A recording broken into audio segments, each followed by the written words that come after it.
Time having arrived, I call this meeting of the City Council's Finance Committee to order. Will you all please join me in standing and saluting our flag?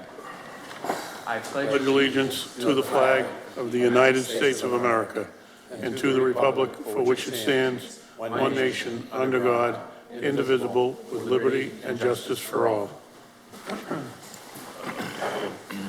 Mr. Clerk, let's get right into it. Item number 1, please. Budget number 1 is the Council on Aging. Janice Fitzgerald, Director. Thank you very much. Good evening, Troy. So I only have 5 pages this evening that I'd like to discuss with you. Only kidding. FY26 has been a very successful year for the Council on Aging, and I would like to begin by extending a sincere thank you to my staff.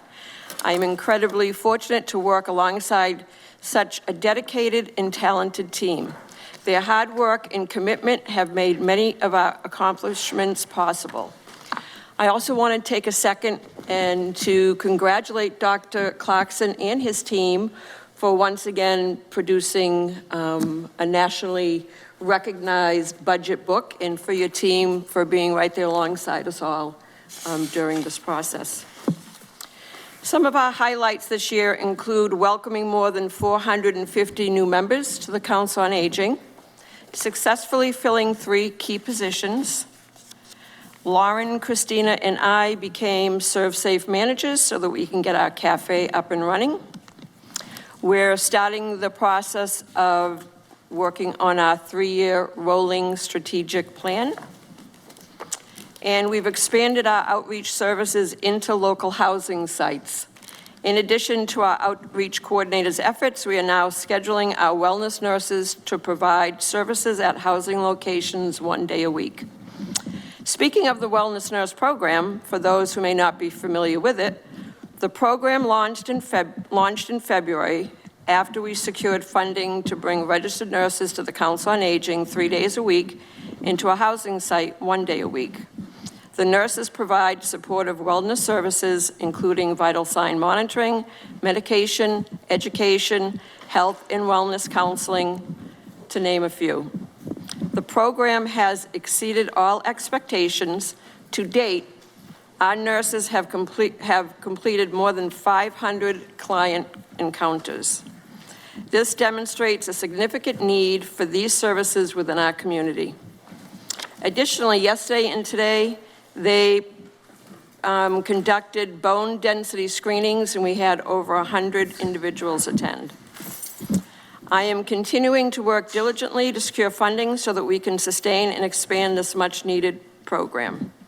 With that, I would be happy to answer any questions you may have, and as a reminder, on my energy line item, you will see a slight increase, and as has been stated before, it's because we were working off of a credit. Thank you, Madam Director. Councilors, questions for the Council on Aging? Thank you. You've actually answered my one of my questions about the increase in the energy costs. So thank you for answering that. On page 195, there is a 66% increase in purchase of services. So from 27,000 to 45,000. You just want to elaborate on what that entails? So that increase is because of the energy line item increase. Oh, okay. All right. Thank you. On the following page, 196,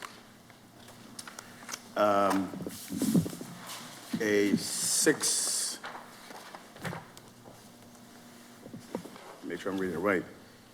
Yep, about 196, a 600% increase in the in-state travel. Not a whole lot, from a 500 to up to 3,500. Just Yep. care to elaborate? I attend a Mass Council on Aging conference every year, and I'll be having 2 staff members join me for some staff development and training.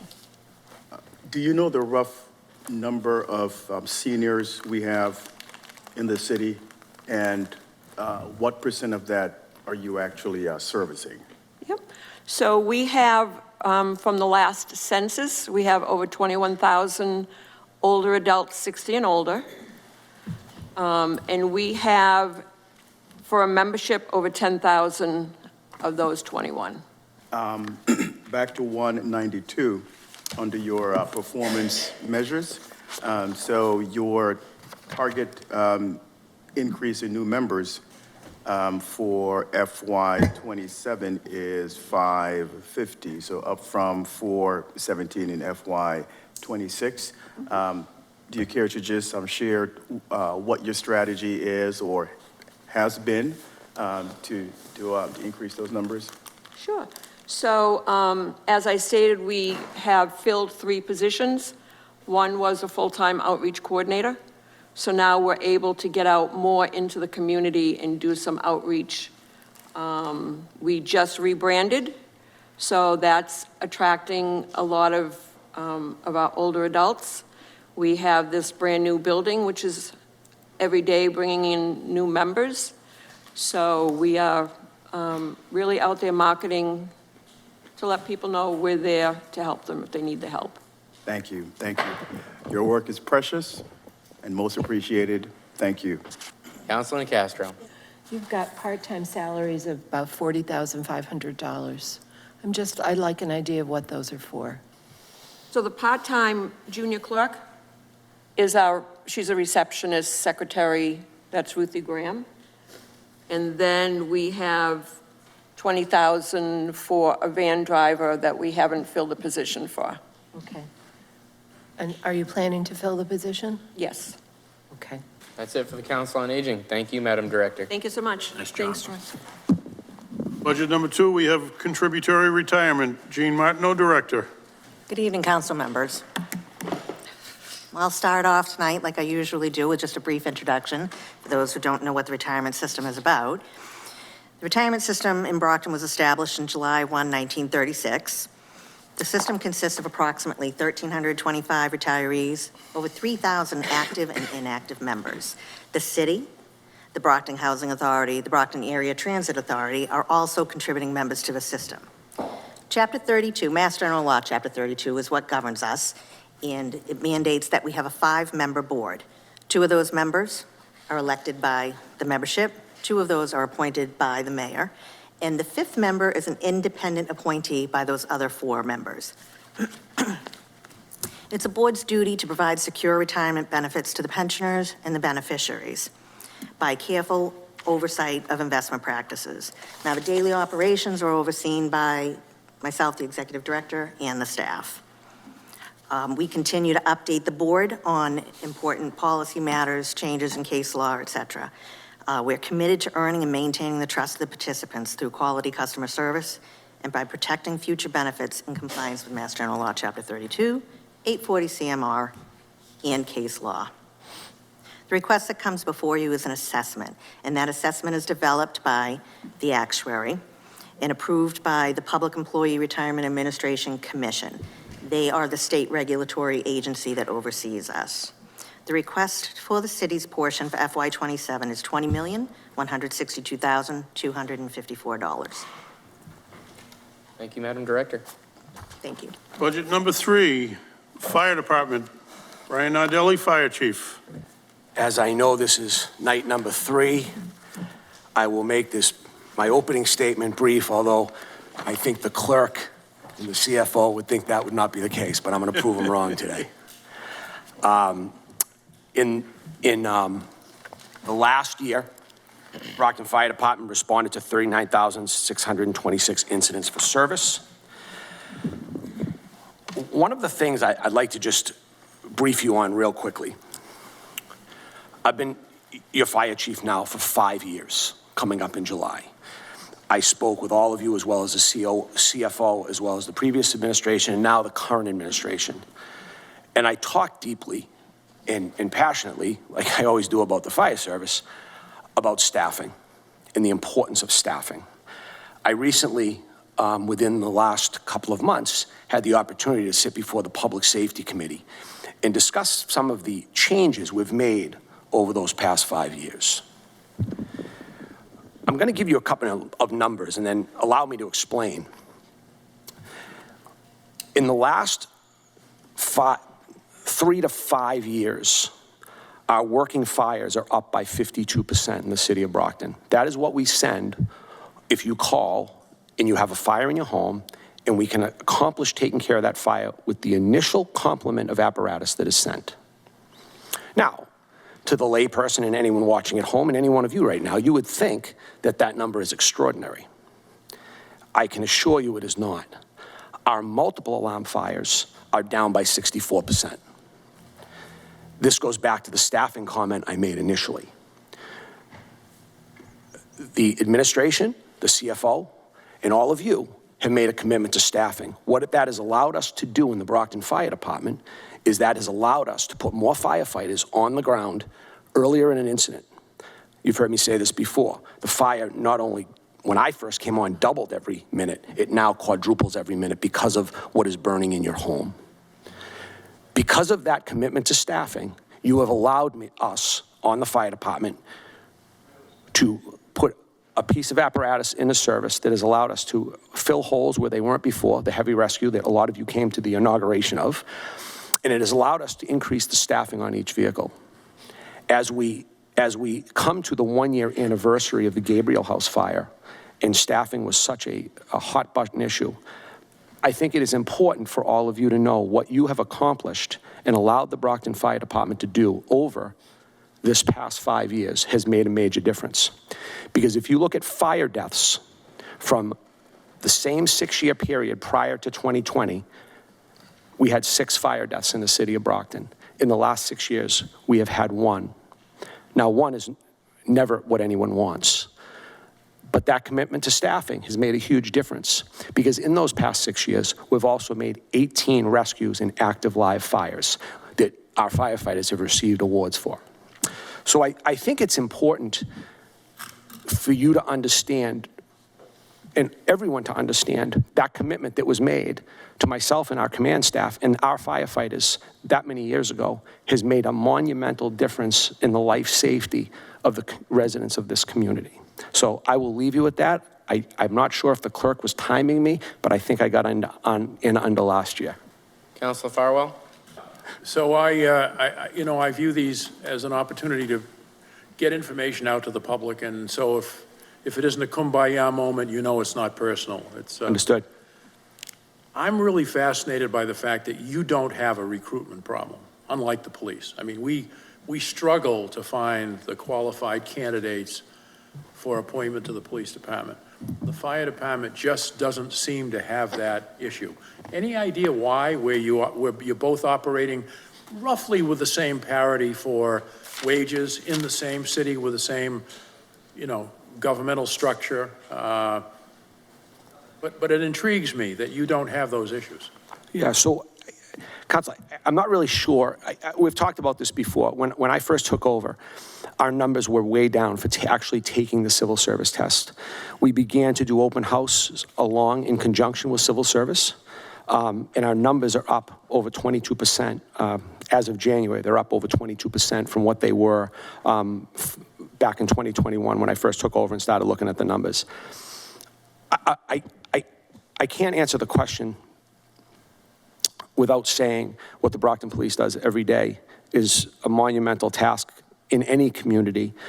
And unfortunately, they have a very difficult job. I feel as though we have a very difficult job. I understand that. We're all dealing and working in the same environments. I think our recruitment has been good. Are we down from the numbers we were back in 1992 when I first took the exam? Yes, we are.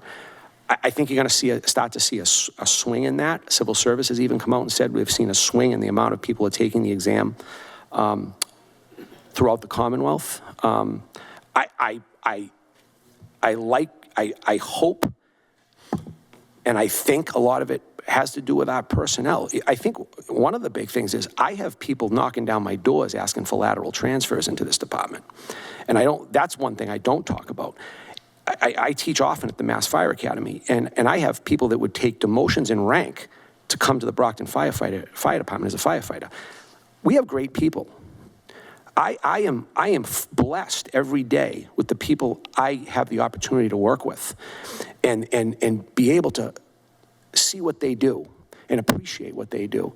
And I think that's seen throughout the state. And it goes to those numbers I just spoke of. You know, I'm not a statistics guy, but when they jump out at you like this, that's important. And I think other people see that. And I think we have an incredibly inclusive environment that people feel like a team. And I credit that all to the men and women that go out the door on those fire trucks every day. Because they're the ones, you know, we have 6 stations throughout the city. And I have strong command staff, I have strong officers, and I have strong firefighters. Do you think part of it's because the firefighters literally live, eat, and sleep together for 24 hours, whereas in the police department, we grab a cruiser, we do a shift, we park the cruiser and go home, and then we don't see anyone again for another 16 hours? Do you think it's that, just the model of public safety services that contributes to your success? Or? I think it does play a role. I remember when I was a young firefighter, Captain Jack Keating was my first officer, and we got back on the truck after a pretty significant auto accident with entrapment, a death. And he actually said to me, and his brother was a police officer, and he said to me, and he you know, so he sees both sides of it, and he said to me, we get to go back together and spend time together in the firehouse and talk about what just happened. That poor officer has to go back out to cruiser sometimes by himself. So I mean, there is a familial environment with our work, which I appreciate, which is what drew me, a lot of what drew me to this environment, to the work I do as being a team member and a team player. I think, you know, and the police are too. Please don't for one second think that's not what I'm saying, but we're all in it all the time. Kind of like a family that gets along sometimes and fights sometimes, I guess. Well, thank you very much. Thank you, Mr. Chairman. Chief, thank you. Thank you. Thank you for your work and for your team serving our city. Appreciate that. I have 2 questions for you. So on that same note of recruitment, I know you run a junior firefighter academy. Could you just tell us a little bit about the academy and the potential impact on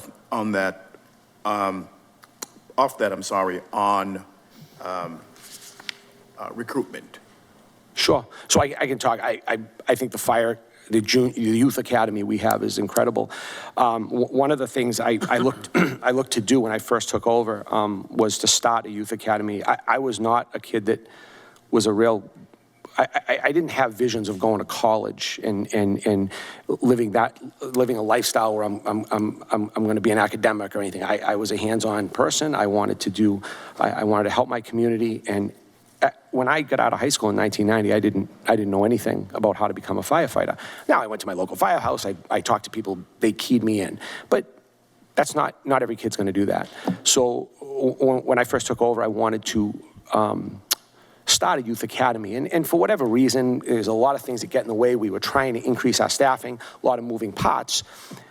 About a year ago, I had firefighter Peter Reardon, come to me. He just took over as a safe officer, and he said to me, Chief, I saw all your documents you put together on starting this youth academy. I want to do this. I really think we can.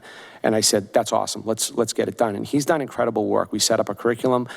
These kids are dedicated. They come once a week. We have a graduation coming up in a couple of weeks. They'll show their parents their skills and what they learned. And, you know, I want kids like myself, they're at the high school, to see that there are other alternatives, right? You know, my generation, you got to go off to college, you got to go off to college. Well, that's not everybody.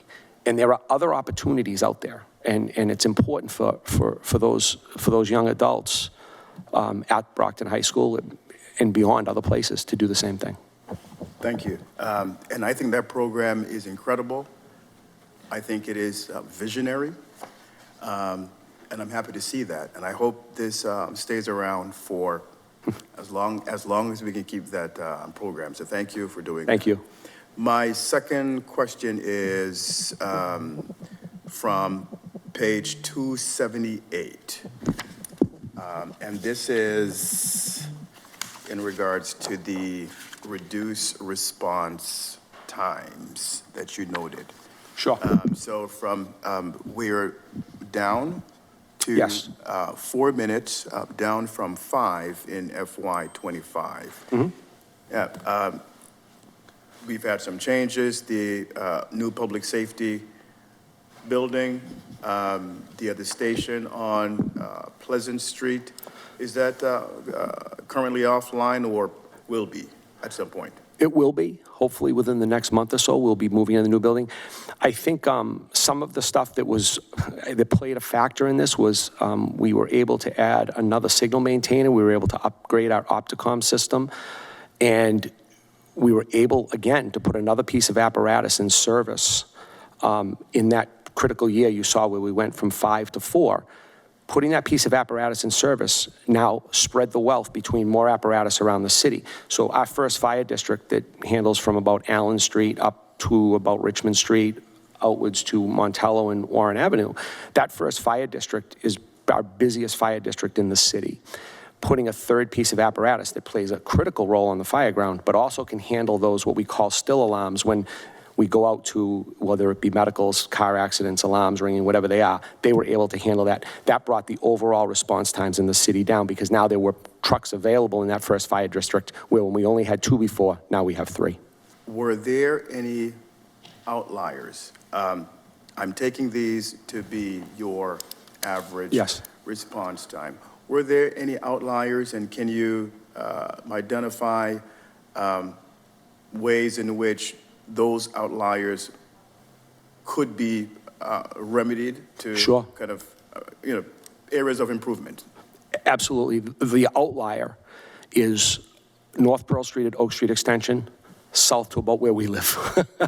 Along that whole northwest corridor of the city is we're always on that 6-minute mark. The reason for that is if you look at the way the firehouses are laid out in the city, they're laid out like they were at the turn of the century and into the 50s when we still had a lot of manufacturing downtown, and anything west of West Street was not built up yet. So you look at the main firehouse on Pleasant Street, you look at Station 2 down at Campello across the street from the old St. Margaret's, Station 3 on North Main Street at the Avon line, Station 4 on the east side out off of Crescent Street, because that was very built up back then, Station 6 over by the high school, Station 7 up on Cary Hill. The one block of the city, the way the city is shaped, is that whole northwest section of the city.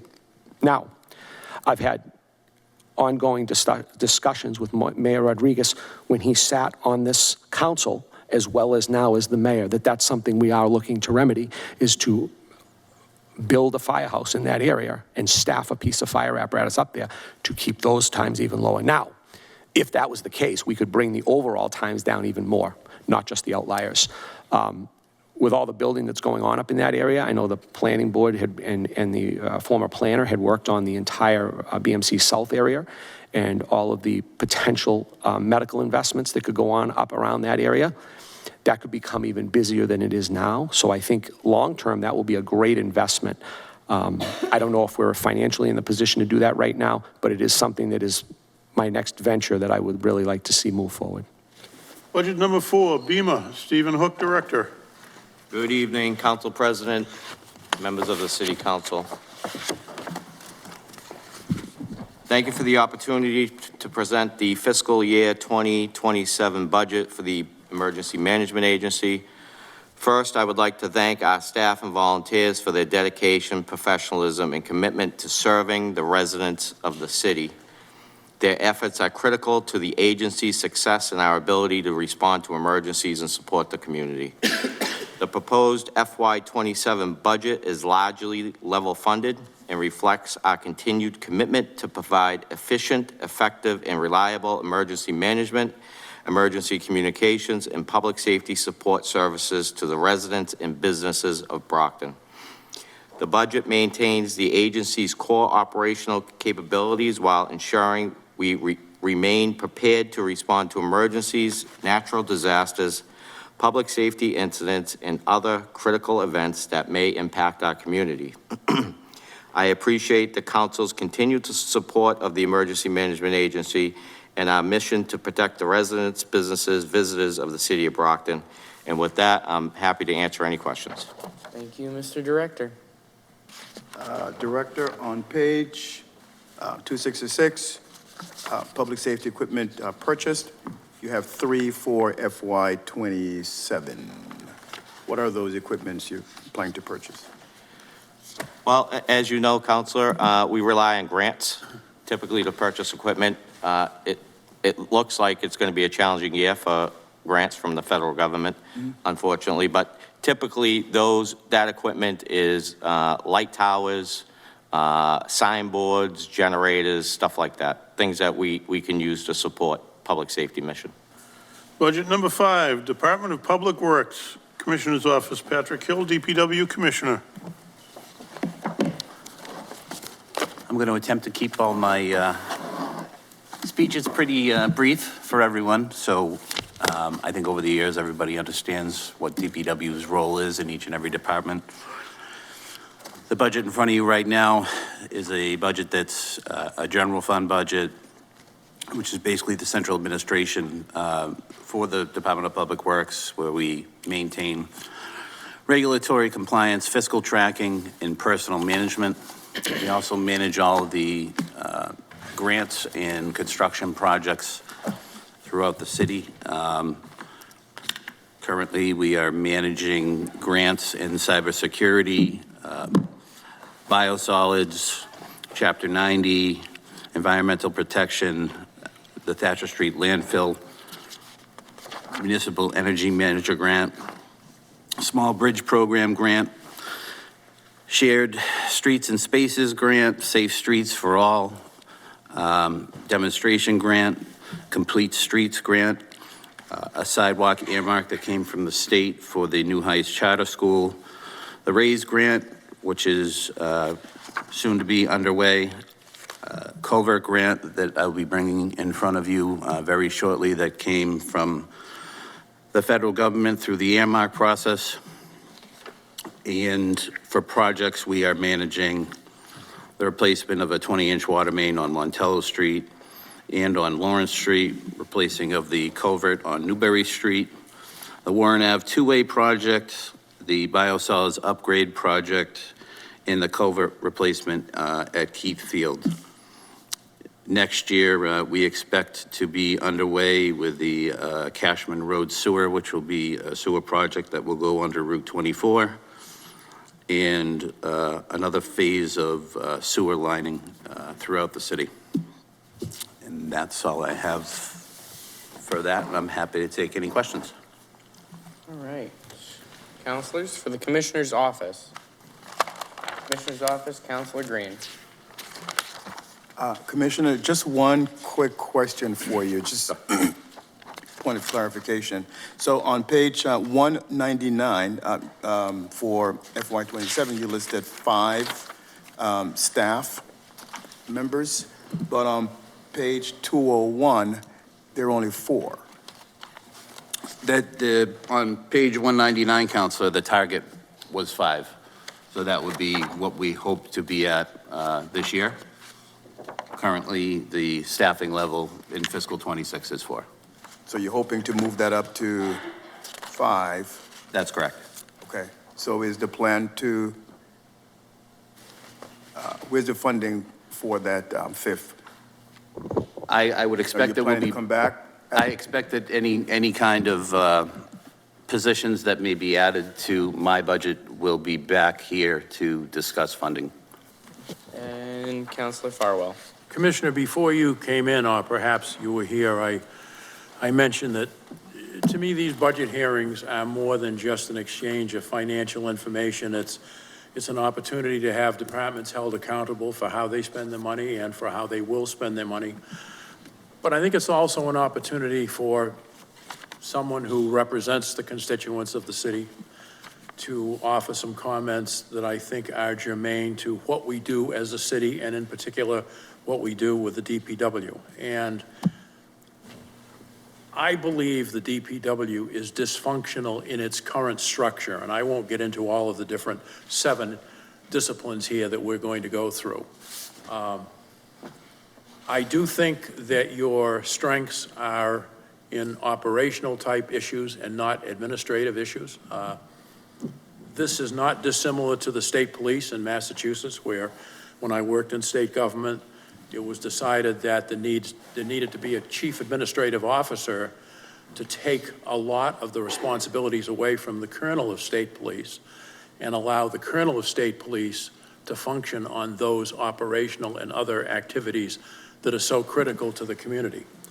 I happen to believe it would be well-served if this community hired a consultant, obtained some grant funds, and we had an independent, objective review of all of the different functions of DPW and what the organizational structure should look like for the commissioner. I think that in many areas, we may be underserved in terms of supervision. In other areas, maybe we don't need supervision. We could merge some functions. I'm not interested, and I'll be very honest, in hiring anybody that you know, you might have grown up with, that lives in a neighboring community that's expressed an interest in coming here. I want an independent, objective person to come in and work with you as the commissioner and get this department moving forward, addressing all of the many issues that you have to address. You handled the brand new public safety building, you handle the two-way traffic, you handle all of the other things that are going on in the city. It is too much for one person. Now, you may feel you can do it, but I don't want to see you age before my very eyes as I sit here on the council. And I'm mentioning this now because the CFO is there. You folks have department head meetings with the mayor. I think the DPW, and I chose to do it under your office first budget out, I think the DPW needs help. And I think it needs a top to bottom review if we're ever going to take all of the people who work there, who are great people. You know, my next door neighbor works for the DPW. God love him. I don't know how Dick does what he does. You couldn't pay me to do his job, but something's got to give, because I just get a sense that we don't have a well-structured, efficient, effective DPW, which really contributes to the quality of life in the city. It's not just street repair, it's infrastructure repairs, it's intersection repairs, cutting back on, I mentioned it the other night, cutting back on foliage that blocks stop signs. Your department really has its fingerprints over so many different things that contribute to the quality of this city. So I don't have a question on your commissioner's office budget, but I did want to have this heart-to-heart conversation with you and be very honest and upfront of where I'm coming from. And I will certainly follow up with my colleagues as the year goes by.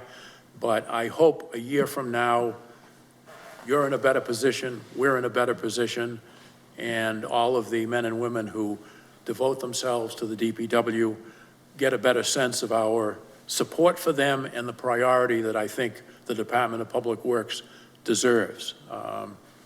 That's it, and I thank you, Mr. Chairman. Thank you, Counselor. Any other counselors? I see no other counselors for the Commissioner's office.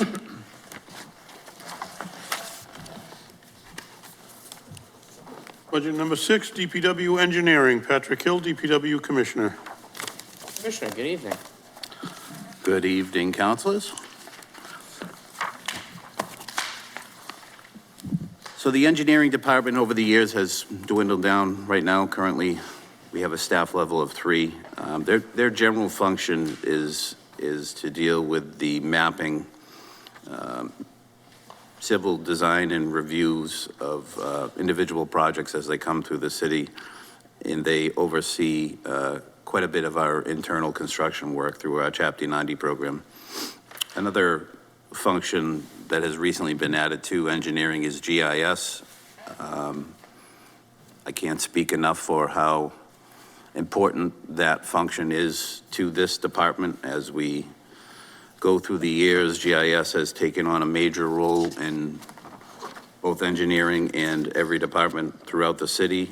My GIS coordinator has really been a fantastic addition to the department, and he participates in a lot of other departments through a lot of other projects. So I'm happy to answer any questions.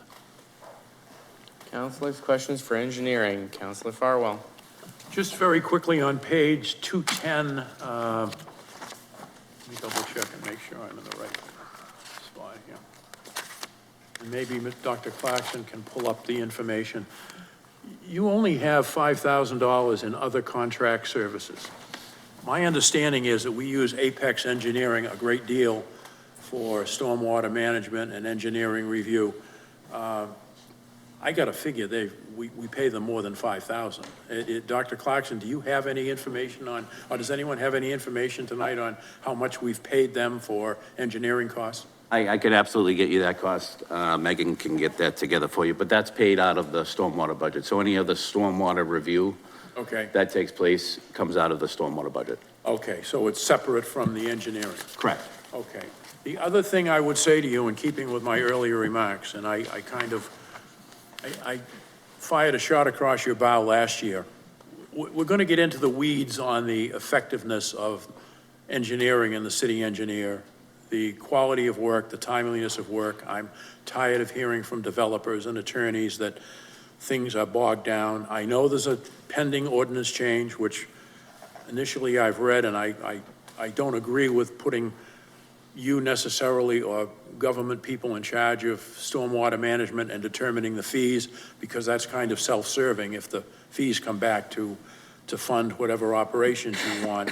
But something is not right. And I can put in a lot of public records requests to track who's applying for a stormwater permit, how quickly it was processed, who processed it, how thorough it was.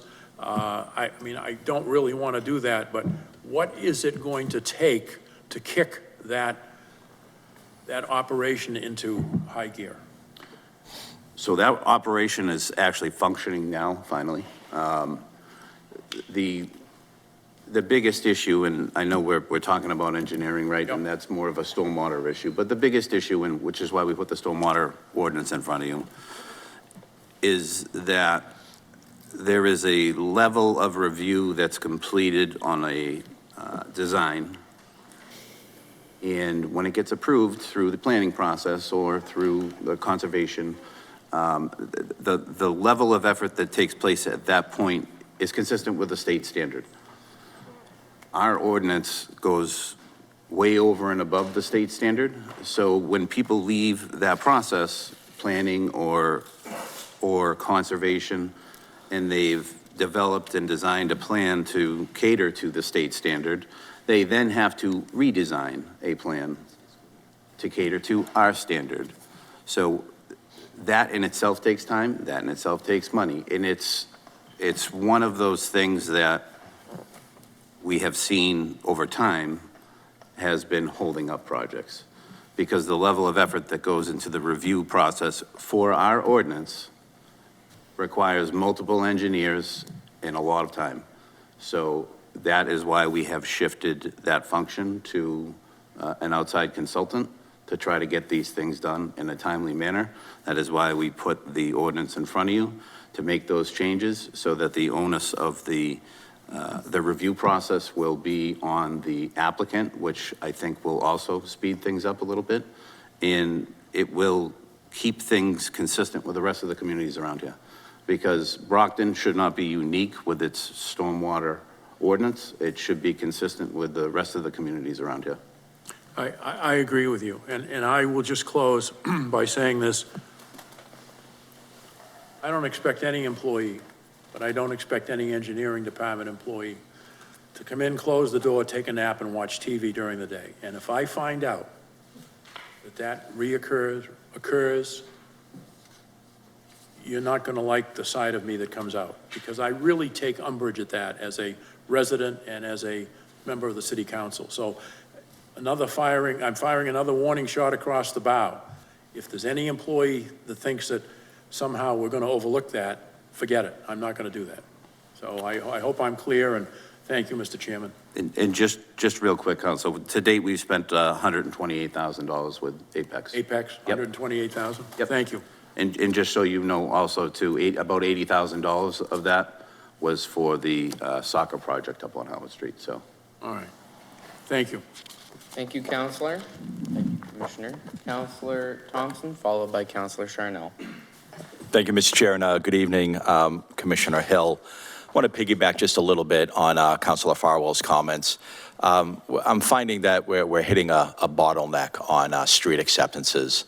I know Mr. Newton, prior to his passing, was our go-to guy for street acceptances, and he was efficient, responsive, and we were able to get a lot of streets accepted that badly need repaving in the city of Brockton. But for about a year now, almost a year and a half, I have not been able to get any streets accepted. When I reach out to the city engineer, his position was that we don't have money in the budget for the street acceptance process. I know you and me had a conversation regarding that, but looking at the budget, I don't know what specific line item in the budget is to fund the process for street acceptances. I know your team has been looking for an individual to kind of pick up the baton on street acceptances and begin this process again.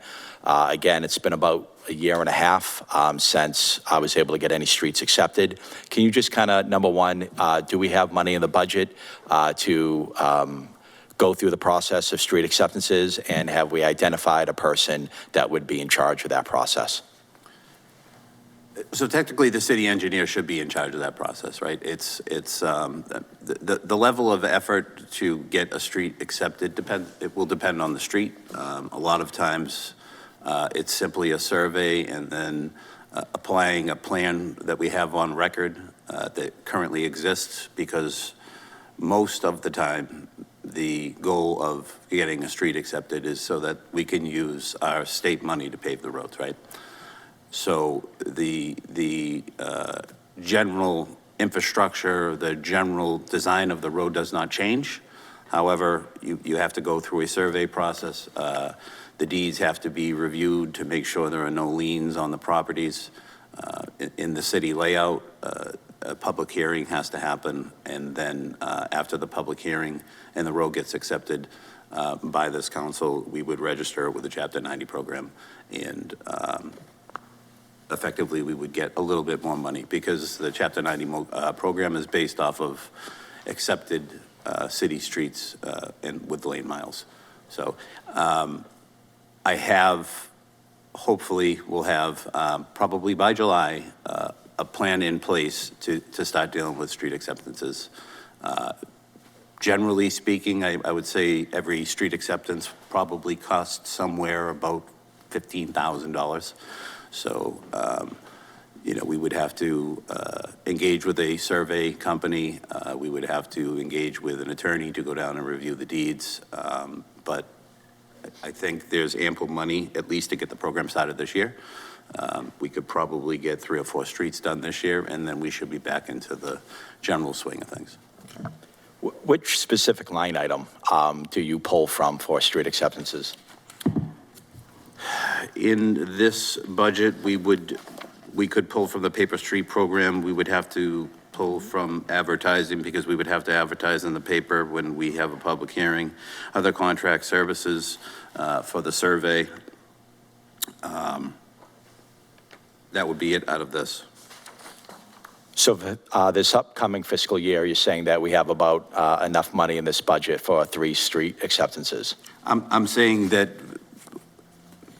this current budget, in the way that it's being presented to you, does not have that money, but I think that we can look to try to find a way to get money into this budget from other places that we have to try to get that program back up and running.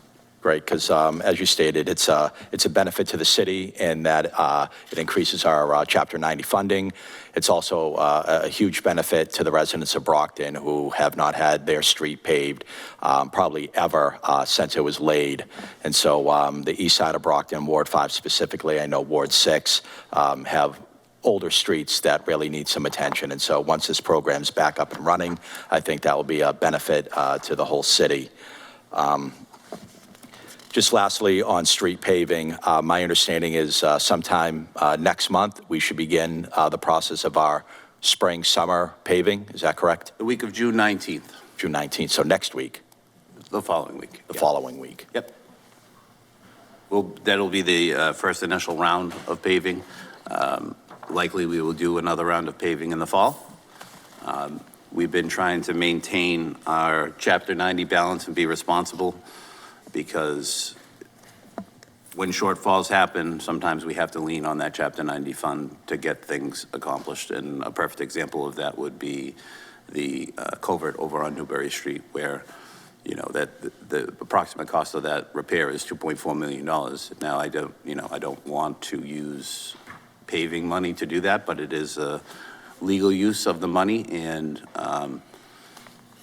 sometimes we have to make those sacrifices to get those roads fixed. And with its proximity to the public safety building and the amount of traffic that bridge is going to see, it was the only avenue that we could determine would be logical to get it done.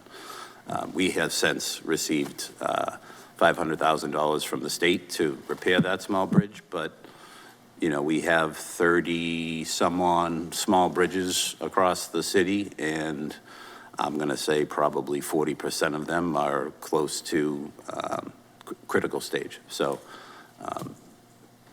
it's a juggling game.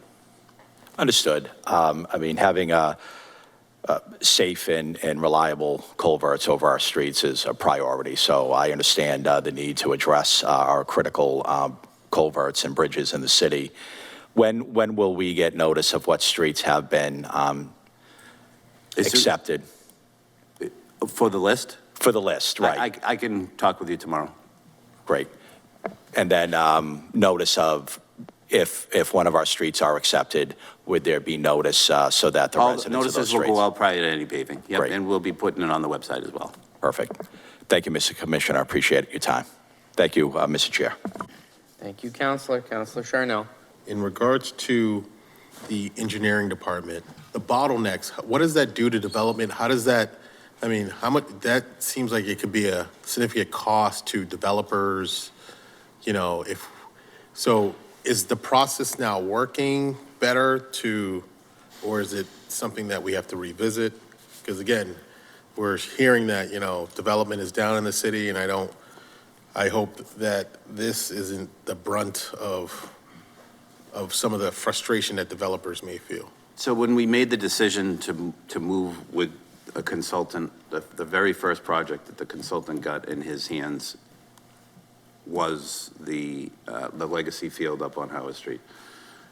A very, very large project, huge stormwater impact. There was a lot of reviews, and you know, the bottleneck had existed at that point. So there were several projects, and it's not necessarily a financial strain, it's more of a time strain. So I think the applicants were getting frustrated on the review side of things, which is why we decided to engage with a consultant. Things were taking a lot of time. There was a lot of back and forth and a lot of frustration, and we've since cleaned that backlog up. So now when a project gets submitted, typically a typical review will probably be 2 to 3 weeks, as opposed to where we were at, which could be 6 months, 7 months, 8 months. So things are speeding up, and I think that if the council decides to move forward with the ordinance change, that will streamline the process and encourage people, if they have left or if they have walked away from projects, to come back. But I would say that there weren't any projects that walked away per se because of the backlog. And just so when now the new process, the developer pays the engineer directly, or is it a pass-through? How does that, do we charge a fee for being involved? How does that look? So that's working under the assumption that the ordinance gets changed. If the ordinance gets changed, the way that we will be accepting money for stormwater permits will be a little bit different. And I can explain that process as we get to that point. The stormwater ordinance is in front of the ordinance committee now. I'm just trying to understand a little better the root cause for the delays in reviews. I'll be perfectly, Hearing the- I'll be perfectly honest with you, Counselor. It's related to a particular, I guess that we could say, employee, being one person for the level of review that has to happen on some of these projects, I think is not fair to the applicant, not fair to the employee. I think that the level of review that needs to take place and the amount of work that goes into each and every stormwater review based on the ordinance that we have today requires several engineers in probably 20 to 30 hours per project. So to expect one person to do that level of review extensively may not have been a fair way to do things to the employee, but I will say that the employee also took a major role in the way that that ordinance was developed. Is it a performance issue or is it a workload issue? I think it's a combination of both. Okay, all right, right. And the remedy is, let's hire consultants to The initial remedy is things along. The initial remedy is to back off the ordinance and make the ordinance consistent with the rest of the communities around here so that the people that are coming here to invest money in the city are not having to go through several different design phases and several different review processes and getting frustrating to the point where they may not want to invest money in the city. So bringing the ordinance back to where it should be, which is consistent with the state standard, I think that's what most of the other communities in this area do. I think will encourage people to understand that they're only going to be designing a project once, and that if there are comments made in a prior process, such as conservation, that the review process will be very quick because it would simply be a peer review of a list of comments that were already made by another engineer. So is it your position or your belief that the ordinance change would address the performance and the workload issue? Yes. I'm not going to sit here and tell you that it's going to address the performance per se, but I will tell you that it will address the backlog and it will streamline the process of stormwater. Okay, all right. On 206 and on 209, again, just help me reconcile these numbers. With the engineering staff on 206, 3 is listed for FY26 and also FY27. However, on 208, there are 4 individuals listed. So, can you repeat that, Counselor? I'm just. I can answer it. I see where you're going with that, Sure. Counselor. I believe, and Commissioner, please correct me if I'm wrong, but the engineering staff in the performance measures includes the professional staff that are the first 3 employees. The 4th employee is an administrative support employee who's actually shared between highway engineering, refuse, and stormwater. So that's why. Okay, all righty. Who is the, you're the commissioner. Who is the point person or the lead person over the engineering? The engineering department as designed is run by the city engineer. All righty. Where is your office physically located? Here. I'm on the City 3rd floor. Hall. Yep, 3rd floor. Okay, and were you always here, or this is? So during the construction or renovation of City Hall, I spent a couple of years over at 39 Montauk Road, the Water and Sewer Department. because I was on the third floor, everybody on the third floor had to shift for a couple of years so that the rest of the offices could be renovated. And when offices were renovated, people would move up to the third floor. So that the move really impacted the third floor more than anyone. I had an opportunity, I guess, to take advantage of the fact that I have multiple buildings and that there was some space in that office. So I moved myself and my administrative staff to Montauk Road for a couple of years. Sure. Okay, all righty. So the lead engineer has supervisory responsibilities? Correct. Okay, all righty. I will leave it. I think it would be really helpful to your entire department, and certainly to the city on a whole, to consider what Councilor Farrell suggested in terms of looking at the organizational structure of DPW. I completely agree. It is an extremely important department, a vast amount of work that touches the other lives of so many people in our city. It is critically important. And I know you have a hardworking team, including yourself.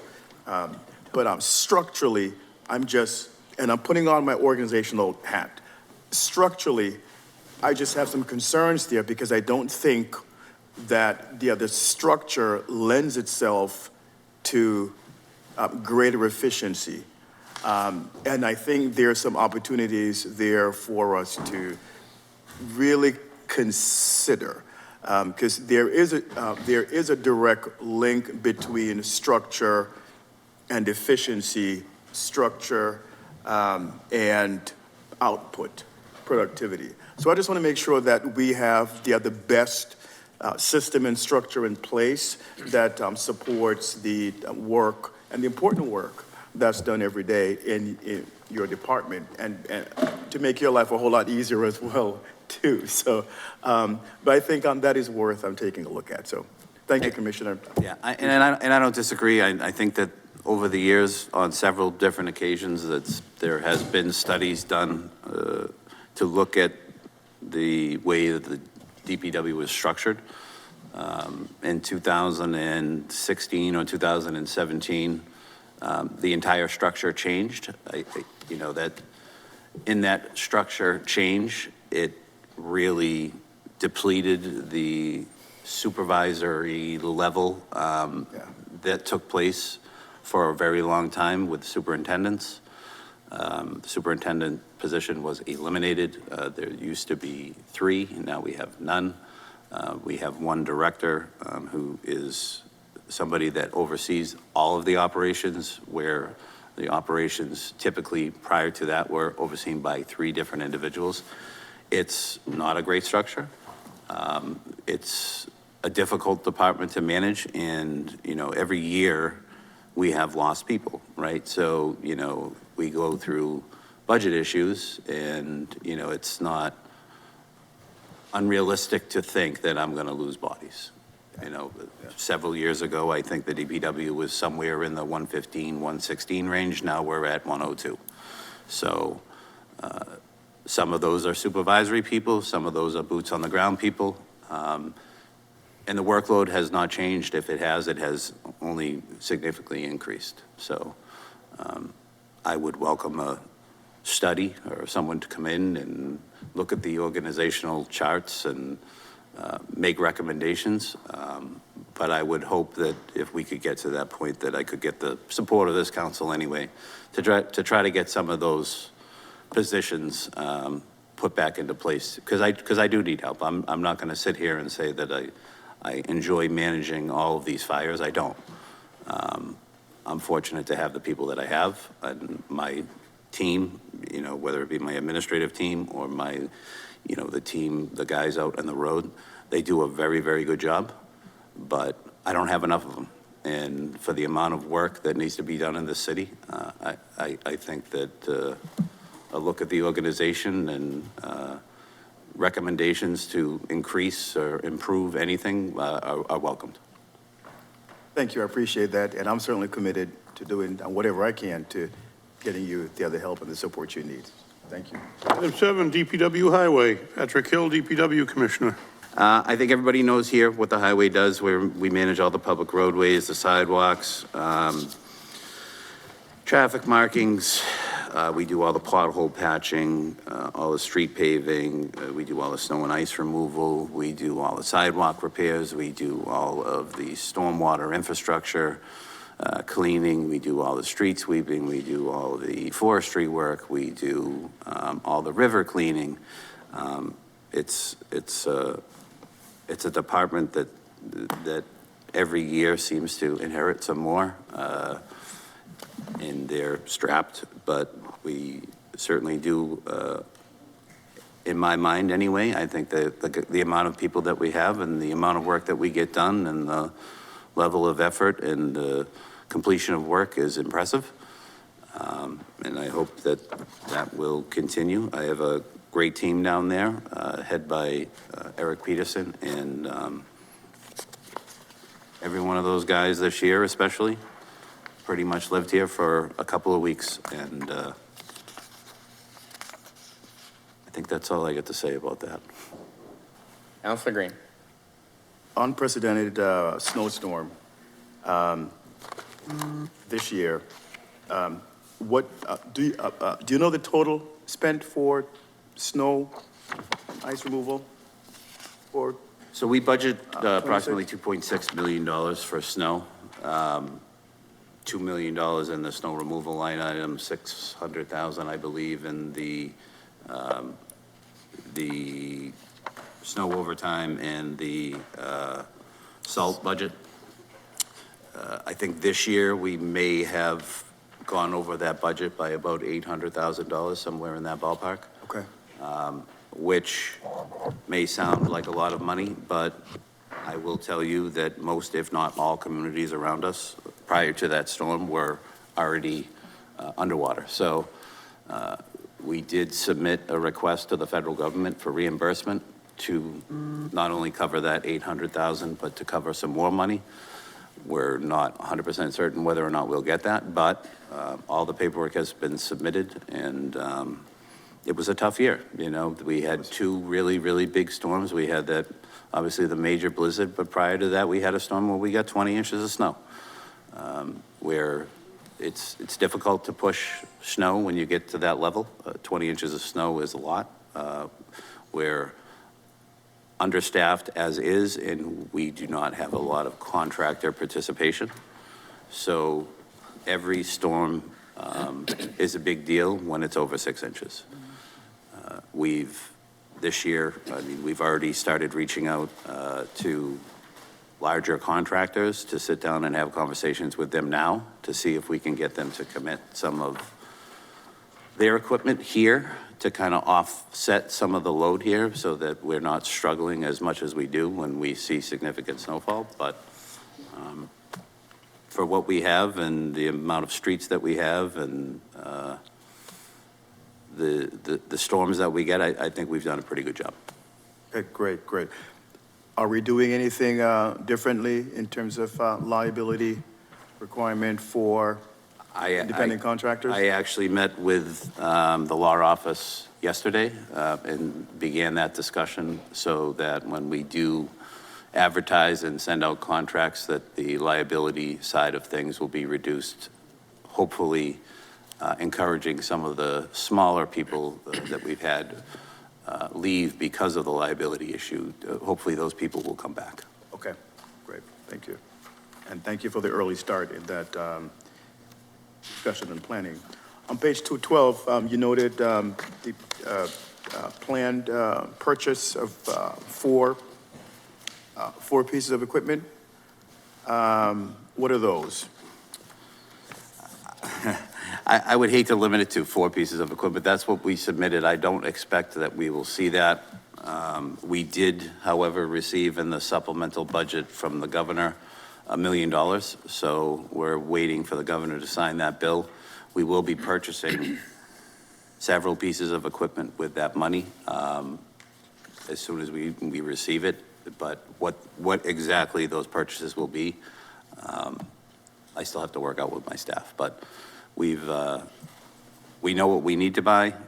We know what that stuff costs. Our general ask was certainly over $1 million to get equipment here to deal with a larger scale storm. But now that the money has been reduced, that we may have to shift and sacrifice a couple of pieces of equipment, and I need to have that conversation with my staff. Okay, thank you. On 218,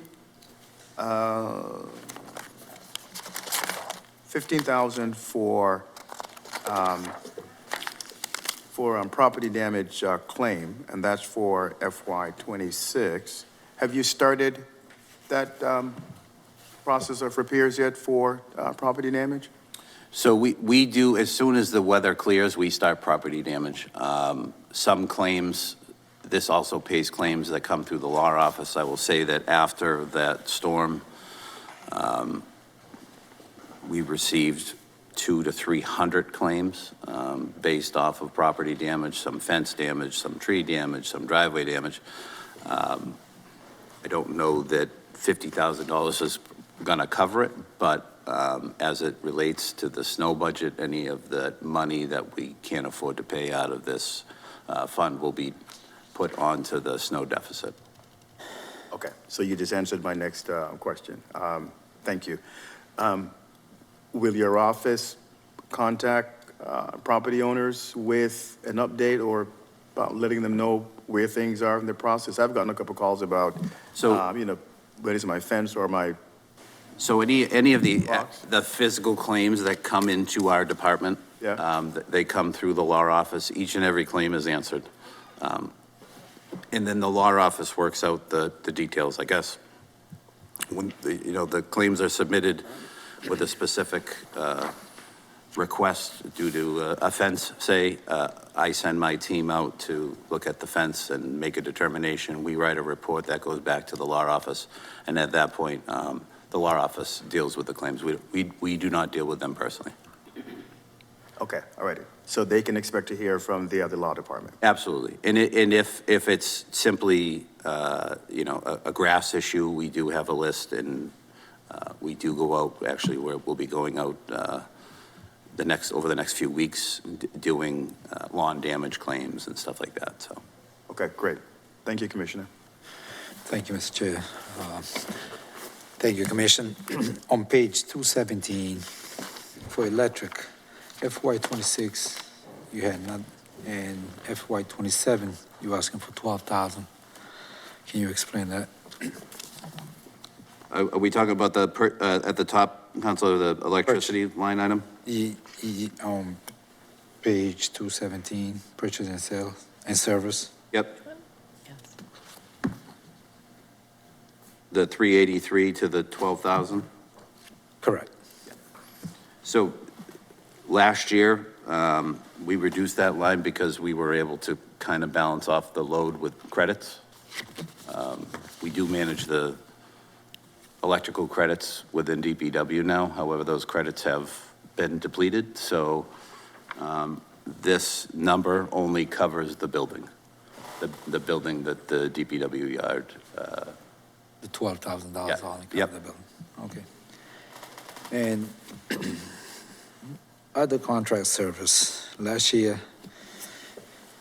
FY26, you had nothing. This year, you had $25,000 for other contract service. I'm sorry, Counselor, I'm just trying to find it. While they're looking into that, Counselor, I can assist with the answer. So the DPW throughout all of its budgets has other contracted services, you'll notice, and most, if not all, of those budgets. So there is some flexibility within the department to use that. And that is in what we call the statutory category of purchase of service. So if there's a need to spend more than that $25,000 next year, so long as they don't exceed the total amount, which is $722,000 for all of those categories within purchase of service. There is some flexibility within that category.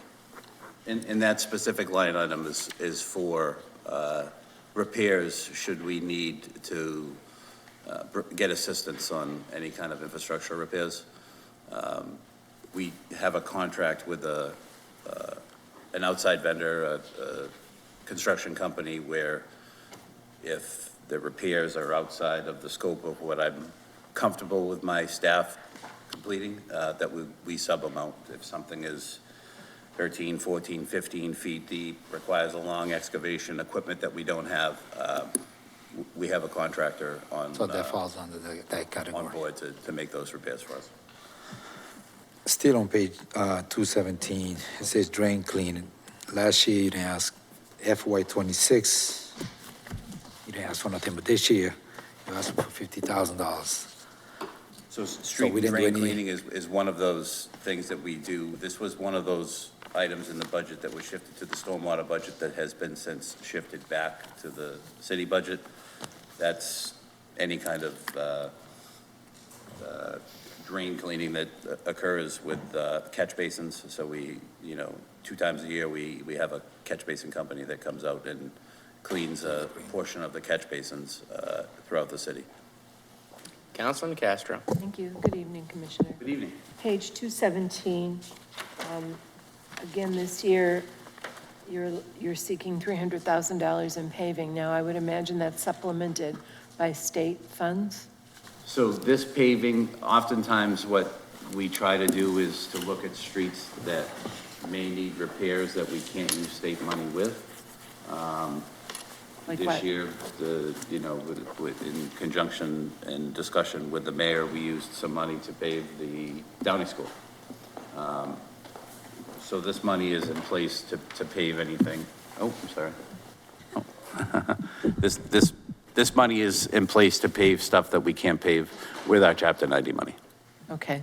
And how much Chapter 90 money do you expect? So every year, it fluctuates a little bit. The past couple of years, we've seen a little bit of an influx in money where we typically would get about just shy of 2.1 million. The past couple of years, based on the millionaire's tax, they have shifted some of that millionaire's tax money into Chapter 90. It's not a final decision, but it has been the past couple of years. And we're getting just shy of 2.7 million now. And also, the gas companies and various other utilities doing work in the roads leaves them askew. And you and I have talked about they're not obliged to replace the top on the entire road. But in some instances, there are streets in Ward 4 where there's such a difference. The gas company is regulated by the DPU. The DPU, because I know that several of my counterparts in other communities have made the case that if the gas company is going to come in, that it doesn't seem fair that they don't have to pave the whole road where they disturb the whole road. However, the DPU has sided with the utilities because the utilities simply take those fees for those installations and shift them to the ratepayers. And there was concern that the program may get out of control or that the rates would increase so much that it would be too much of a hindrance on the ratepayers. So they do half the road and the trench work across on, they do 18 inches on either side of every trench that they do across the road. They do okay. I mean, I'm not going to complain of what they do. I wish, we could coordinate something with them to get every street paved from curb to curb. It's just contractors and paving and coordination to try to get something like that done would be almost impossible. It would so improve the roads, though. It would. It would also, limit the amount of money that we use on other streets. So most of the time, if not all of the time, if there are significant defects in the road as the utility companies go by, they will repair most of those defects. So a street that may be in very poor condition could end up with a PCI score, which is how they they determined pavement of, 65 to 70, which is a huge improvement to where it was, which typically is around 25 to 30 after construction. Talk to me about Warren Avenue becoming two-way. So we hope, if the stars align, that the second week in July, that the road should be completed, top-coated, and open to two-way traffic. There's been a lot of discussion and a lot of questions about why this project hasn't progressed quicker. This was always the timeline. When we went and bid out the project, we knew at that time that mast arms, which hold all the traffic lighting, were in delay across the country. There's only 2 manufacturers of those mast arms. We knew that delivery would be close to a year, which it was. And without those mast arms here to proceed with that portion of the project, it makes accelerating that project quicker almost impossible. The snow certainly didn't help. We lost a couple of months with the snow. We were hoping to work through the winter. That did not happen. And like every other public project across the Commonwealth, we deal with the utility companies. And unfortunately, they have known about this project for years and years and years. We sent out all of the design documents a couple of years prior to construction. We asked them all to make their infrastructure improvements prior to us going into the road. We asked for their design plans to get everything done. Most of the people were compliant. However, there were a few that were not. And with, DPU regulations, it kind of limits our ability to do any more than continue to ask. So we can't just start cutting wires and removing things to pave our road quicker. We're working through that now. Like I said, I expect all of Warren Ave, Green Street, L Street, Frederick Douglass, West Elm, Belmont Street, Main Street from Belmont to Crescent, all of those streets to be paved and finalized by the second week in July. That's where we stand as of right now. If things, if all the coordination happens and all the promises that have been made come through, then that street will be open and ready to go. Fingers crossed. Fingers crossed. And lastly, Pearl Street from Torrey heading north. What's going on? So that is a major gas line that's being replaced. Obviously not ideal. There was a lot of traffic concerns with that project prior to the start of it. It's in a tough area, but it's been a real issue for the gas company over the years with leaks, and there was concerns about the condition of the pipe. So we met with them last year. We discussed phasing that project in a way that we could continue to have traffic flow. But it's one of those things that just, it has to be done. And with that and the project on 138, kind of abutting each other, it certainly has caused quite a bit of gridlock. We try to work with them the best that we can. We set up detours with them and approved detour plans, but that, detour plans and traffic depend on police details and, in participation. And it started off okay. It fluctuates from day to day, but if you can't get the amount of police details that you need out in the road, then unfortunately the traffic suffers. Pearl Street is such an important street, traveled by many. Why couldn't we have arranged for them to do the work overnight? Doing work overnight presents its own issues. It would certainly present issues to the people on the street. It's, construction is very loud, and disruptive, and we can't force people to work in a construction project at night. We can ask, but there are safety measures, especially when it's involved in the installation of new gas mains that they have to follow. We felt okay with the project going on during the day, and I know it hasn't been super convenient. We could certainly discuss the second phase of that project going tonight if we thought that would be productive, but, you know, one way or another, I think we're going to have issues, and I really, truly think that, as unfortunate as it is that we're increasing the traffic in the area, I think a little bit of traffic is probably a better thing to deal with than the amount of phone calls that we will get from the noise of the construction. I think those police officers on 138, because they're doing road work as well. I think they're taking our name in vain, at least in the morning when I'm stuck there. Yeah, and that's why we made them phase that project, so that there would be an alleyway using West Elm Street Extension for cars to kind of get around that project, and that's why we had hoped it could work a little bit better. I think as time goes on and people understand that the detour is in place, as long as they can get to West Elm Street Extension, it should alleviate some of the traffic. And much like any other project, you know, the project will continue, and people will learn a better way and learn to avoid the area, unfortunately, until, you know, the construction has been completed. Any other Councilor Farwell? Just very quickly picking up on that, when we did Belmont Street back in the 90s, we did the work at night, and that was at the request of business owners who felt that during the day it would be very disruptive to have Belmont Street, a major east-west road, blocked.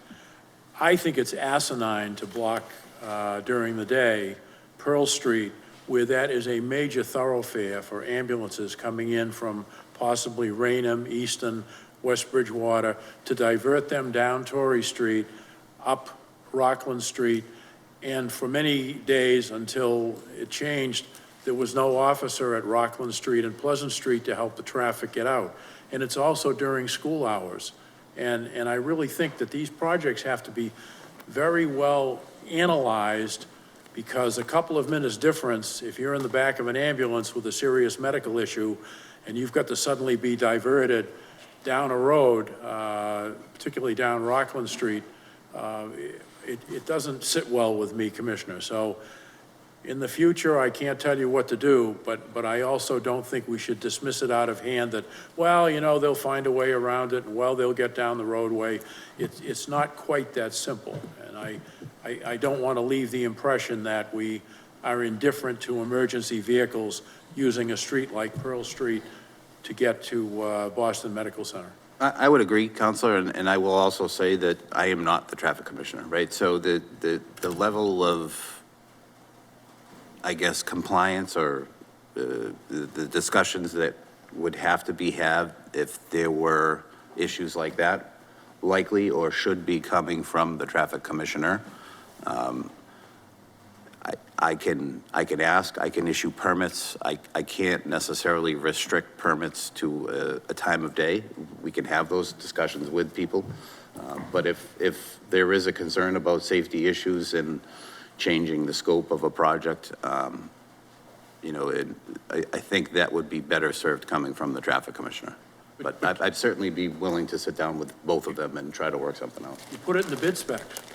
When you go out to bid for the vendor you want to do the work, you specify that you want the option of having work done at night.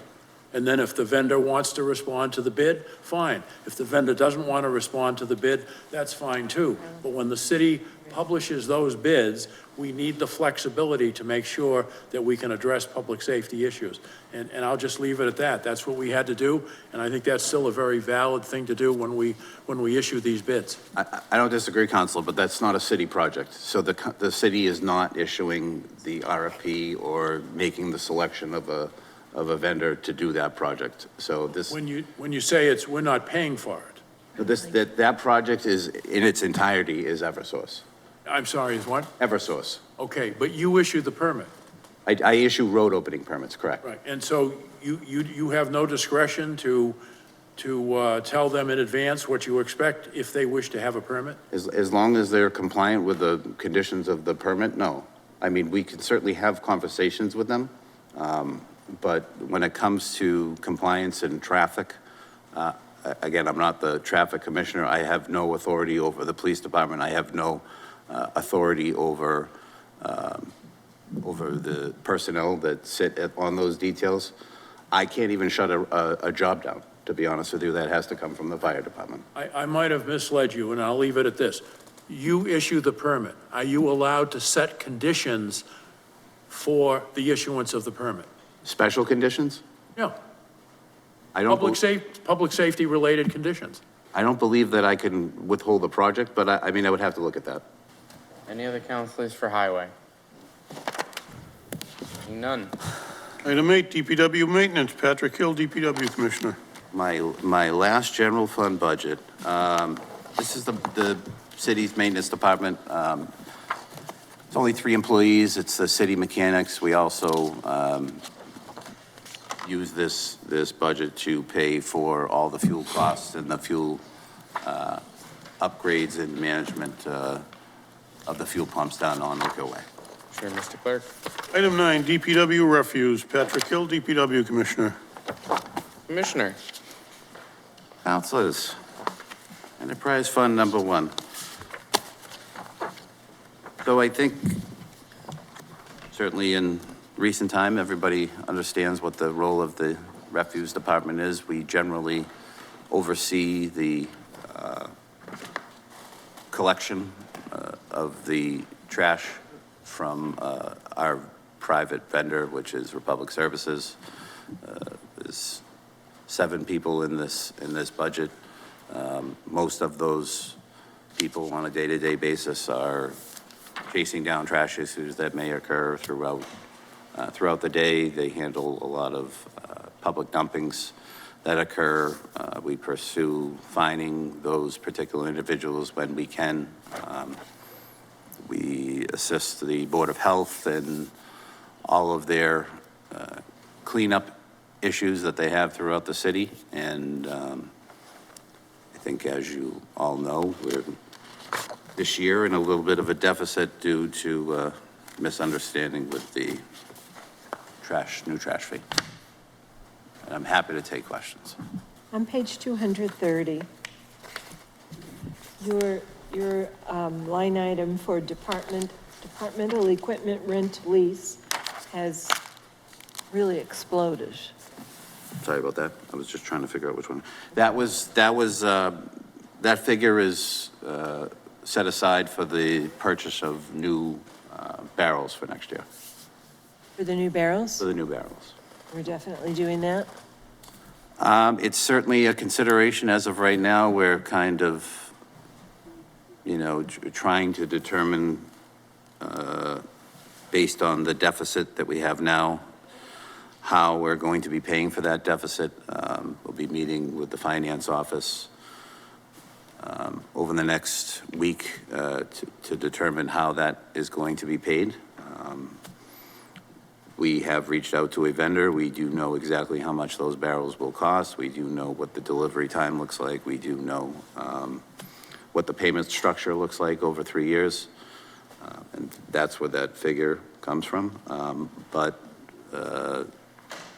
to sit here and say for sure that we're going to be purchasing the barrels this year, I don't think would be responsible until I have a better understanding as to how we're going to deal with the deficit from this year. Okay. The deficit that you referred to, that's the fourth quarter. That's correct. And what does that total? Currently, we're looking at right around 1.5 million. And that's just from not charging the $40? Correct. In one round of bills? Correct. That number will change a little bit based on end of year. We had hoped to receive that $40 and built our structure around that. I think I shared that with the council.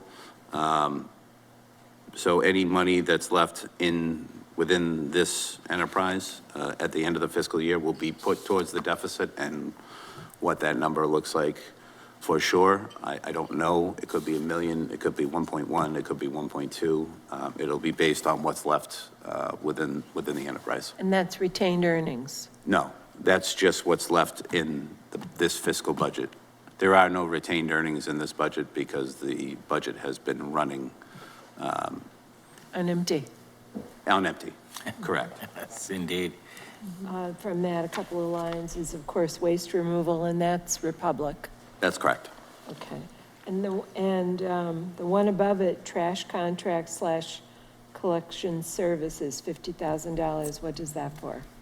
Yeah, it's all the other removal services that take place at the recycling center, the payment of tires, the payment of any CRT, the paint removal, anything that is offered to residents at the recycling center. Okay. And above there, at the very top, there's overtime, and the number has not changed between last year and this year, $172,000. And does that go to people for working on Saturdays, or what does that go to? Saturdays, there's a scheduled shift for people, oftentimes based on the way the collection service works with holidays. If there's a pushback week, the schedule of the employee is not reflected in that. So when the trash company is in, we have to bring in several employees to I guess, maintain what we do normally during the week, going through the trash routes, making sure that any of the trash that gets, that hits the ground is picked up, making sure that all the barrels have been retrieved. Missed pickups. Missed pickups. The refuse department does a lot of maintenance too in the parks. They do a lot of cleanups, throughout the city with the unhoused. We do a lot of cleanups for the Board of Health, so that number is reflective of all those things. So do they pick up trash in the receptacles at DW Field Park? And like around the downtown in that area?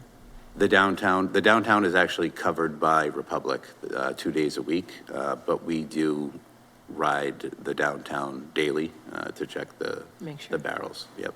Okay. Thank you. Thank you, Counselor. Counselor Tavares. Who does oversee in the trash company? Who oversees the trash company? We do. You guys do? Yeah. All right. Oh, on work too, I have tons to complain for those drivers. Basically, they're not doing a great job because I got a lot of foods which I'm going to share with you.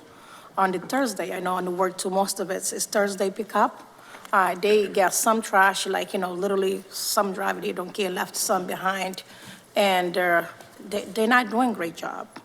And I've been called most every Thursday, they send me a photo and then all that. If it's something you can talk to them, because I have a lot of complaints, doesn't even one, doesn't even two, doesn't even three, most every Thursday, kind of like that.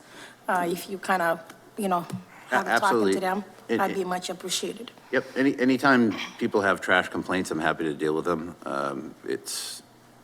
The trash complaints are typically very easy to deal with. All right. And then the second thing, I know the trash is going to go up. I don't know if the letter's been out, right? The letter's been out, notified the taxpayers what's going to happen now, about trash, the rate. So they'll go out on the next bill, yes. All right. Okay, actually, I have a question. Somebody asked me. I'm trying to remember. There's so many things, actually. All right. Then in the meantime, they're going to notify when we got the large trash container, right? Yeah, we're still trying to determine whether or not that's going to be a possibility this fiscal year anyway.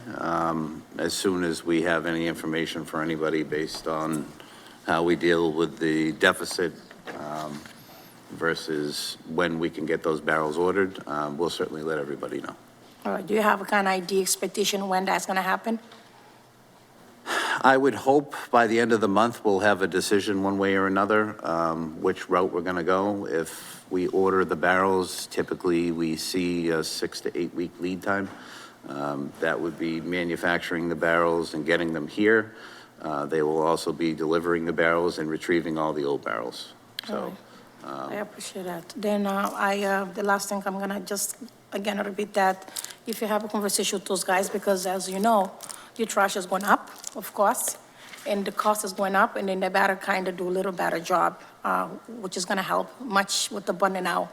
Because like, as a counselor, basically, they're gonna be calling, which I've been having tons of call and complain, because the trash went up. If we can improve the customer service, the way it's gonna facilitate it, us, I'd be much appreciated, and I hope that was the expectation. yep, and I will say too, a lot of times there's a misconception that people or the trash companies aren't doing their job. A lot of times if barrels aren't retrieved, the trash companies typically are doing their job. They have cameras on all their trucks, so we know what barrels are out and what barrels are not. If they find issues, they do not dump the barrels. Typically, that's always with recycling. And, I think people sometimes have a misunderstanding that trash can go in the recycling, and it can't. So if the trash company goes to pick up a recycling barrel and there's trash in it, they notify our people. We go there and we put a warning on the barrel for the first time. But at times after that, that's when we start finding people. And recycling issues, if they're not dealt with, become very, very expensive. It's actually more expensive to get rid of recycling than it is to get rid of trash. And last year, I know we dealt with an issue where the company couldn't tip the trucks in certain facilities because of the level of contamination in the recycling. So it's something we keep an eye on, but if you have any particular issues about any particular address, I'm happy to deal with it. And then the last one, and just kind of tell them to kind of change the attitude sometimes, because some of the drivers sometimes, the attitude is like, it's not good at all, because I seen that. Even though I've been getting complaint about the customer service attitude, just if they can kind of literally be more. Yep, and if you have some, towards the people. if you have some specific areas, I'm happy to, we know who the drivers are in all the areas. I'm happy to have my staff deal with that individually with those specific drivers. Yeah, then I appreciate that, because we need it. We don't want more stress. I agree. Thank you so much, and thank you. Counselor Charnel. I see that the admin staff flows across many different departments in percentages. It's not that it's confusing, but I have to go add, all of what an admin would make. So just, if we could just get a place, maybe to see if a place maybe in this where it says, she's sharing 25% in stormwater, 25, I'm just using an example, 25% in engineering, and I believe, so just, if we can just get somewhere in the book where it just aggregated all the shared staff? All the shared staff, just so we Sure, don't have to chase it down. I'm sure and how do you delineate how they share their time for each department? Just quickly, Oftentimes they're sharing duties, right? Like especially on the admin side, where prior to recently, we had admin ones versus admin twos. Admin twos are the only people capable of doing payroll. So the admin one staff would do a portion of the work. The admin two would do a portion of the work. We would consider payroll to be 25 to 30% sometimes of the workload. So it's an estimate. It's not a definitive number, and it could fluctuate from week to week. And just a question just on that, and are typically the admins the only folks that kind of go back and forth in sharing responsibilities between the departments, or are some of the staff just interchangeable just based on need? I think minus some of the admins, you may see a portion of the salaries and stormwater that are shared. Gotcha. Other than that, no, those are the only ones. Thank you, Mr. Commissioner. Thank you, Mr. President. Counselor Green, followed by Counselor Farwell.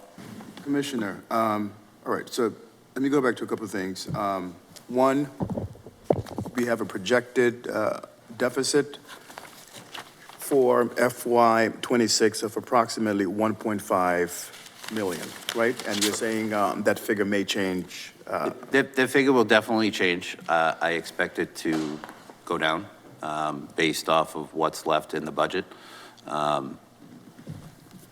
Projected figure will probably be reduced 300,000 to 400,000. So the realistic number, unless something changes dramatically in the next week or two, will probably be 1.1, 1.2.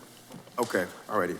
What's the other cause or the driver for that deficit? Insufficient revenue from fees. The current contract that we have in place with Republic, how long is that valid for? So in July, starting July 1, that is the last year of the second to last extension, meaning that this contract will ride out until June 30th of next year, sometime in December, depending on what the approach will be. We could re-engage with Republic to try to do one more extension that was built into the contract. Certainly, that's going to be a discussion with the CFO and with the mayor, because if there is some form of appetite or if there is some impression that there's a better opportunity out there and we decided to go through the RFP process, that process would have to start sometime in the summer. Developing an RFP for a trash contract is pretty complex, and I think that with the level of services that we provide in the contract, to maintain a lower level, if that's the goal or the will of the council, will require us to look at what services are going to be necessary to keep. It's my understanding that there were some amendments or a amendment that took place on the contract, I think, last year. Correct. And that contributed to the deficit that we're looking at today. Now, that amendment, was that unexpected or it was expected? I mean, the way the contract is structured, when you send an amendment to a vendor based on the contract language and the vendor says that he does not want to or does not agree with the current existing terms based on the financial component of it, we have an obligation to meet with that vendor and start those discussions. This happened before the prior renewal. I was encouraged and participated in active discussions with several different trash haulers the prior year or two years prior. I knew what those rates look like. I knew what the baseline, at least, of what the Republic Services was asking for. Based on those conversations I had 2 years prior, I knew that the other vendors couldn't get to the number that they were looking to get to. So they kind of have you, I don't want to say in a chokehold, but the trash business is pretty tough. I spoke with the mayor, I spoke with the solicitor. They told me to work out a deal with Republic based on the current language. I negotiated a deal with Republic. I did speak with a couple of other vendors. Just based on the price point alone, they said that they couldn't, unfortunately, offer us the same level of service for that cost. I presented that to the mayor, and the mayor was comfortable with it, and he made the decision to sign the contract. I don't sign contracts when it comes to the trash. That is done through the executive. Okay, all right. And that contract was signed roughly when? That contract was presented in January or February of last year. There was a little bit of a backlog on the return of it, so it may not have looked, I guess it doesn't look great, but it certainly was not something that got stuck in my office The routing process took quite a bit of time, and during that routing process, I think that there was some concern that there may not be a fair deal, but as soon as the trash company started striking in other communities, they signed the contract, and I believe the final signature went on the contract sometime in June. Okay, all right. So one of the things that I'm hearing over and over again, and I think it's a fair concern from constituents, is the timing or the length of time, right? They're looking at a proposed, it's 130, right? $130 is what it is proposed, right? So this amendment went into place last year, June, and now residents are hit with a proposed $130 in order to close that gap. Just in retrospect, was there an opportunity to take earlier action? And correct me if you did, and I'm just not aware. Was there an opportunity to take earlier action upon or after the execution of that contract relative to the other financial impact, and to come before the council and say, this amendment is now in place, and the projections that are in place will not meet the financial obligation of this new amendment? I can answer it just, Yeah.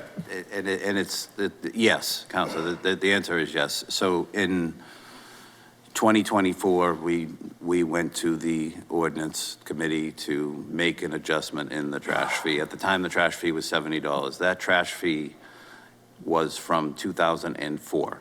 It had not been adjusted since 2004. So since 2004 to 2024, 20 years, we were able to get by with the $70 a quarter.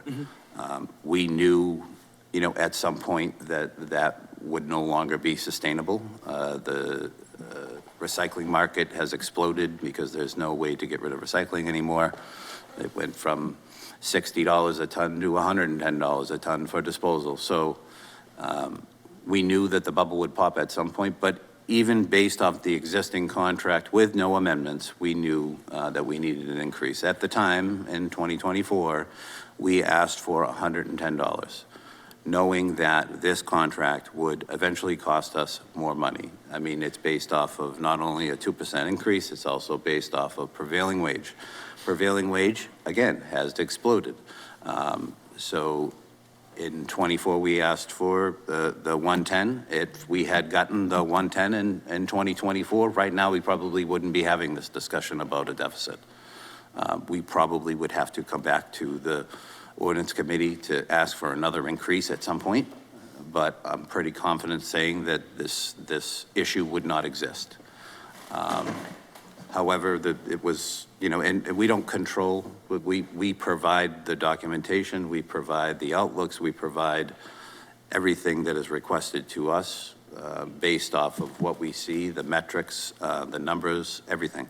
And it was the ordinance committee that decided that they would approve the $90. And I mean, that's not our decision to make. So we were able to get by with the $90 for some time. However, it was no longer sustainable. This year, we hit a point where we knew that wasn't going to be possible to continue. And based off the way that the enterprise is, I mean, it's the will of the council to make those decisions when there are rate increases. I know it's not popular. It's not popular for me to bring it here. I understand, but this, much like the outside world, is some of the aspects of city government runs like a business, and these enterprise funds run like a business. And the idea of it is that the fees will sustain the operation. And at the time, the fees just they were not sustaining the operation. So we got by as long as we could with it. We presented to the ordinance committee on several occasions. It was postponed, and it left us in a position where, well, the position we're in now. So it was not sustainable prior to 2025, and after the amendment in June of 2025, it was further not sustainable, right? And so the point I'm driving at is, if the issue was more exacerbated in June of 2025, why didn't we act much earlier? And I'm not saying, I'm saying we, as in everyone, administration, council, whoever is involved. Why didn't we act much earlier to come before council and to inform the residents that there's going to be an increase? And perhaps we could have worked something out where there's more time for folks to plan for those increase, or split that up in two smaller increases as opposed to one large increase at this point in time. I have a lot of residents, I have a lot of retirees, a lot of elderly in my ward who cannot afford this. It's a big ask for them. It is a tough sell. And I feel it every day. Their concern is valid.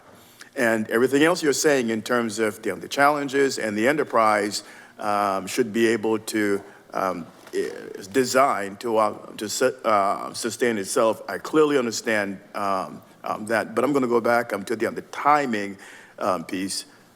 We should definitely make some improvements in terms of notice and planning, and just getting that information out to folks as early as possible.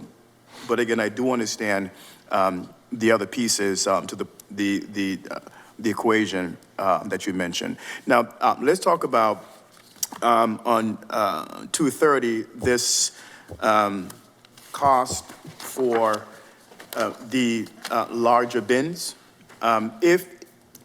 If we go the route of getting larger bins, then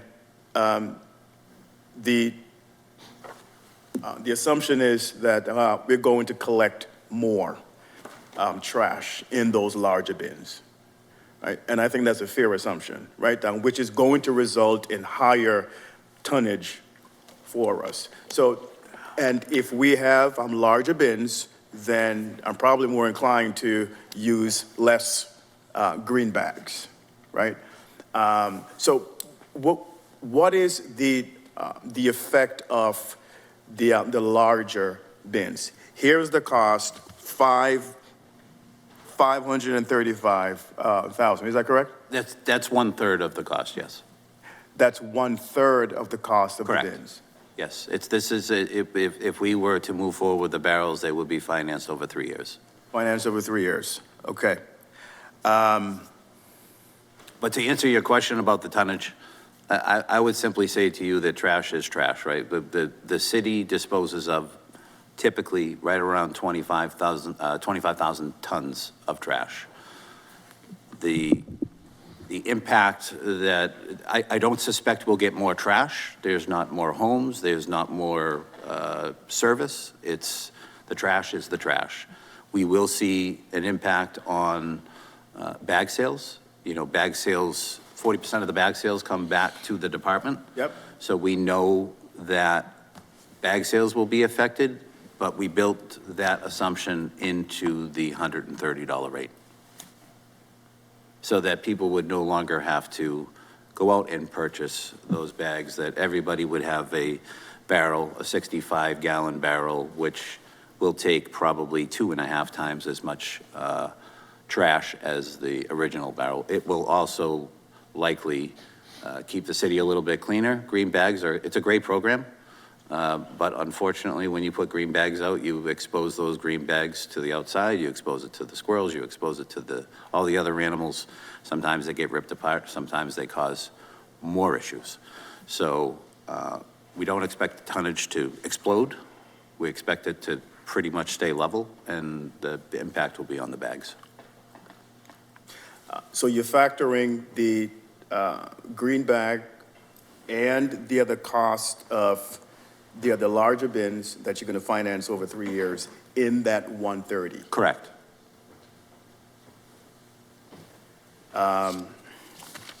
Okay, all right, that's,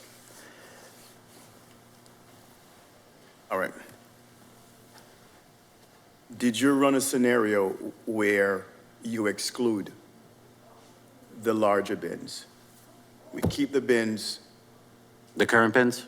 we have now. We ran. You run that scenario? We ran several scenarios, Counselor. You know, I am the head of the department, but I also work for the executive, and in discussions with the mayor, he thought that the better approach would be to go with the larger barrel at the higher cost, because he really felt like people would be getting something for the increase. Okay, and I'm hearing the opposite from a lot of constituents as well. I don't need a larger bin, right? And if we go that route, I'm paying for something that I don't necessarily need, right? For the individual who lives alone, I don't need a larger bin. Size I have is now. If I have more, I can go the green bag route. What were the numbers in the scenario where you excluded the larger bins? So to maintain the level of service and exclude the bins, the number that would have been to sustain the current level of service and the current contract would have been $120 a quarter, as opposed to the 130. 120 as opposed to 130. Okay, all righty. And remind me again, the current contract with Republic. Could I just raise a point of information? Because we keep mentioning $130. It's $160, is it not? $40 every 3 months? It's a $40 increase per quarter from 90 to 130. Okay. Well, if it's $40 a quarter, times four quarters is a $160 increase. So when I'm stating the increase, I'm stating per quarter, I guess. So I guess it's just. Okay, but it's we're throwing around $130, and I'm sorry to interrupt. so I don't want the public to think that that's the amount. It's a $160 right now. Correct. Annual increase. Annual increase. All right, yes. and I apologize for interrupting Councilor Green, but misinformation can get out there. Thank you. $40 a quarter. Yep. You all set? Nope. Thank you for the clarification, Counselor. Remind me again, please, the contract with Republic. So the current contract with Republic, the extension that we are in right now. Yep. Will expire on June 30th of 27.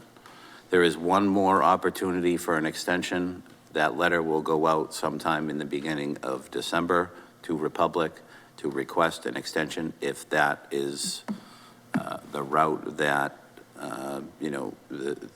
the mayor and the CFO decide that they want to go. If they decide that we want to take a look at other opportunities or other vendors, we certainly can develop an RFP, but if we develop an RFP, that RFP process will start probably sometime in September. It's very difficult to get a vendor to commit to the level of service that we have. It requires them to have 8 trash trucks here on a daily basis, 6 recycling trucks here on a daily basis, and 42 weeks a year, 4 trucks here for yard waste, on top of all of the other services that we provide with white goods and large-scale items, mattresses, you know, all of those things would have to be coordinated. Also built into the trash contract is the trash containers throughout all the city buildings, right? So it's not just the trash service for the constituents, it's also trash service for some of the city buildings as well, so. Okay, all right, thank you. Beyond 27, if you go the route of an extension or if you do the RFP, are you anticipating an increase in cost? And are you anticipating another increase for taxpayers then? I mean, I only know what I can read in the paper, Counselor, when it comes to comparable size cities. And I think I sent along to most, if not all of you, the city of Fall River, right? So the city of Fall River, which actually offers a little bit less service than we have, has one of Republic's competitors. And this year they're paying $13.9 million. They have less population, they have less services, actual services or constituents that they collect trash from, and less services built into their contract. So I don't think that the contract that we have is unfair. Actually, quite the opposite. I think it's very fair. I don't know for certain that the will of Republic is going to be to extend the contract. I've had conversations with them, especially around the barrel and the concern that the barrel may rise, have some contractual issues built in with it because the trucks are automated, meaning that the driver does not have to get out of the vehicle to pick up the barrel. The barrel is picked up with an arm. So I was concerned that a new barrel may bring some issues with the trucks picking up the barrels.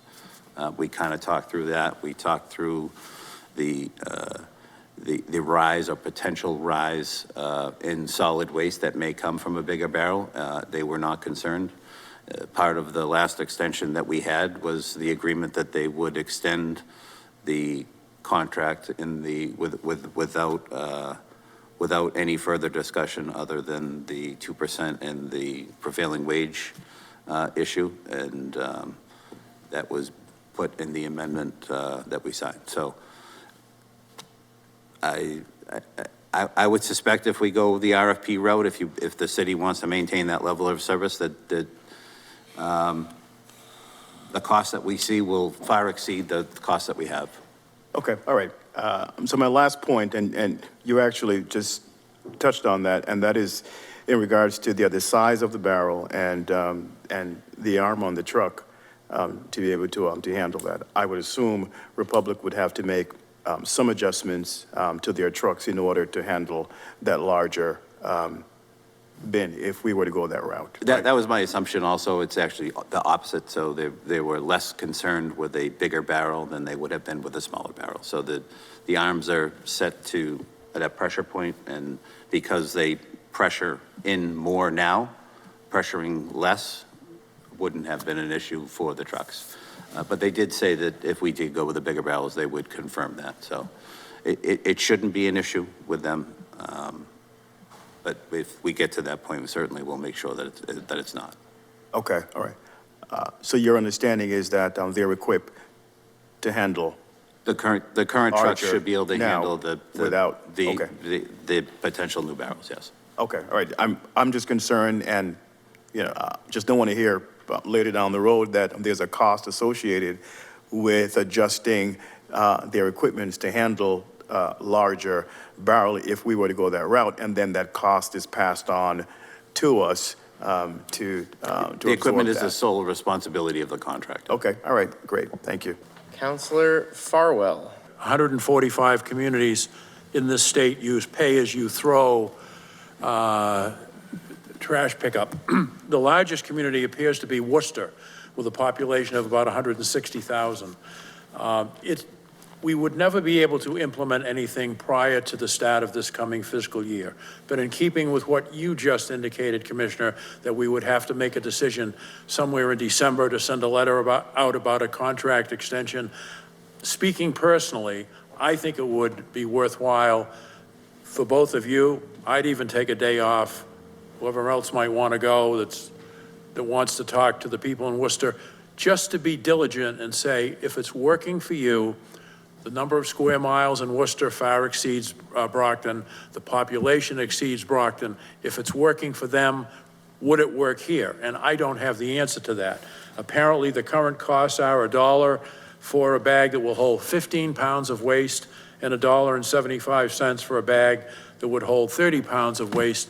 And again, I have no idea whether that could translate into something that would work for Brockton, but I certainly think it's worth exploring. So the green bag system is the pay-as-you-throw system? It is, yes, but I'm talking about a complete pay-as-you-throw program. Oh, you mean eliminate the barrels and go strictly Absolutely, so that an elderly couple that's in their 80s and they generate 15 pounds of waste, all they have to do is pay $1 a week and throw it out. I think I think there's a lot of interesting approaches that we can take. I just think that, you know, when we market whatever decision is made, that it's clear. And right now, just because, I don't want to say that the city is spoiled, right? Because we certainly pay for what we get. But we get quite a bit that when you would go to a program, I guess, like a pay-as-you-throw only program, I don't know what level of service they have outside of that or what other opportunities they have for solid waste. I don't know if they can put out large-scale items. I don't know if they can put out mattresses. I don't know if they do yard waste. So I think there's a lot built into any solid waste contract, but I'd be happy to go out to Worcester and see what they do and take a look at anything. I mean, we're not here to gouge people. I think we're here to, we want what people want, right? We want what the constituents want. And if the constituents want less, and if they want a different program, I mean, but that's why we're here. We work for the constituents. So. Well, as one of my colleagues always reminds me, we don't know what we don't know. Correct. And so I'd like to at least make the overt effort to cover all bases, and then I think we make a much more informed and intelligent decision. And thank you, Mr. Chairman. All right, that's it for refuse. Item 10, DPW Stormwater. Patrick Hill, DPW Commissioner. Well, I think we all know what this stormwater budget entails. I think we talked quite a bit about stormwater and its function in the engineering budget.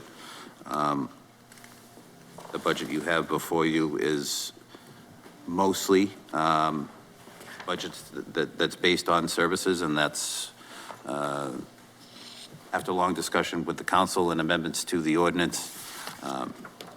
We know that's where we want to be, and I'm happy to take questions. And purchase of services, consultants is up about 70%.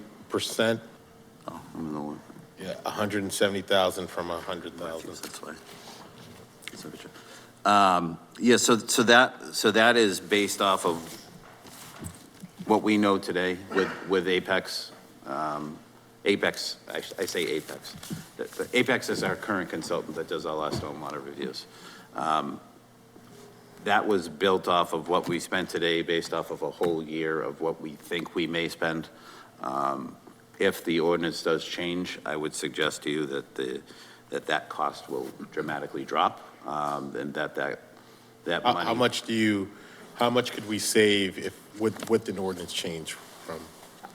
At least half. I'm going to say the level of review for the projects takes up a bulk of the money.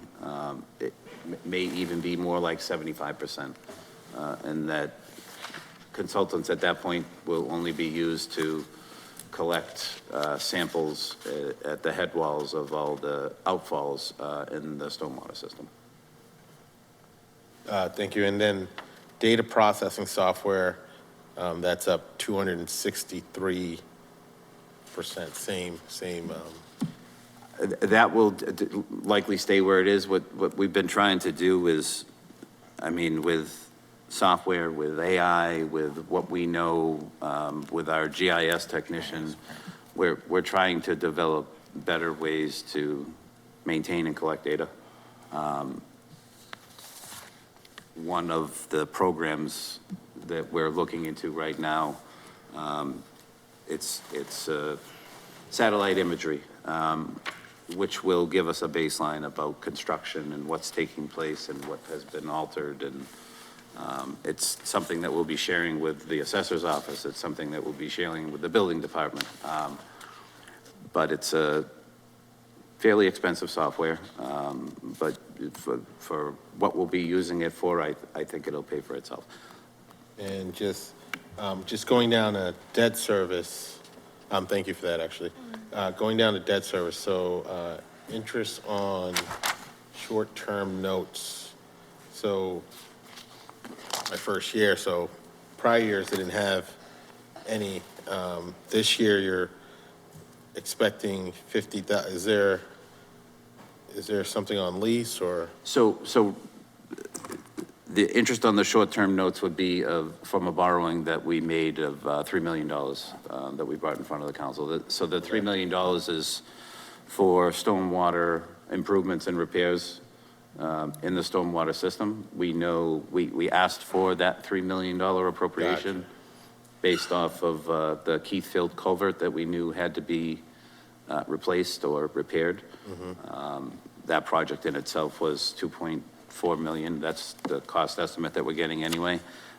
Thankfully, we were able to offset, or we will be able to offset very soon, a large portion of those funds with a federal grant. $850,000 has come to us, I think, in an earmark. We're processing that paperwork that you guys will be seeing pretty soon.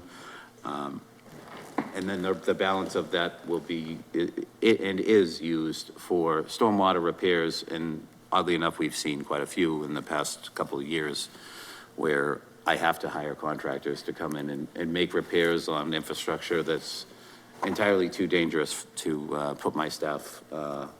We don't have the equipment, we don't have the experience to be repairing pipes 17, 18 feet in the ground. So we have a contractor on board to make those repairs for us.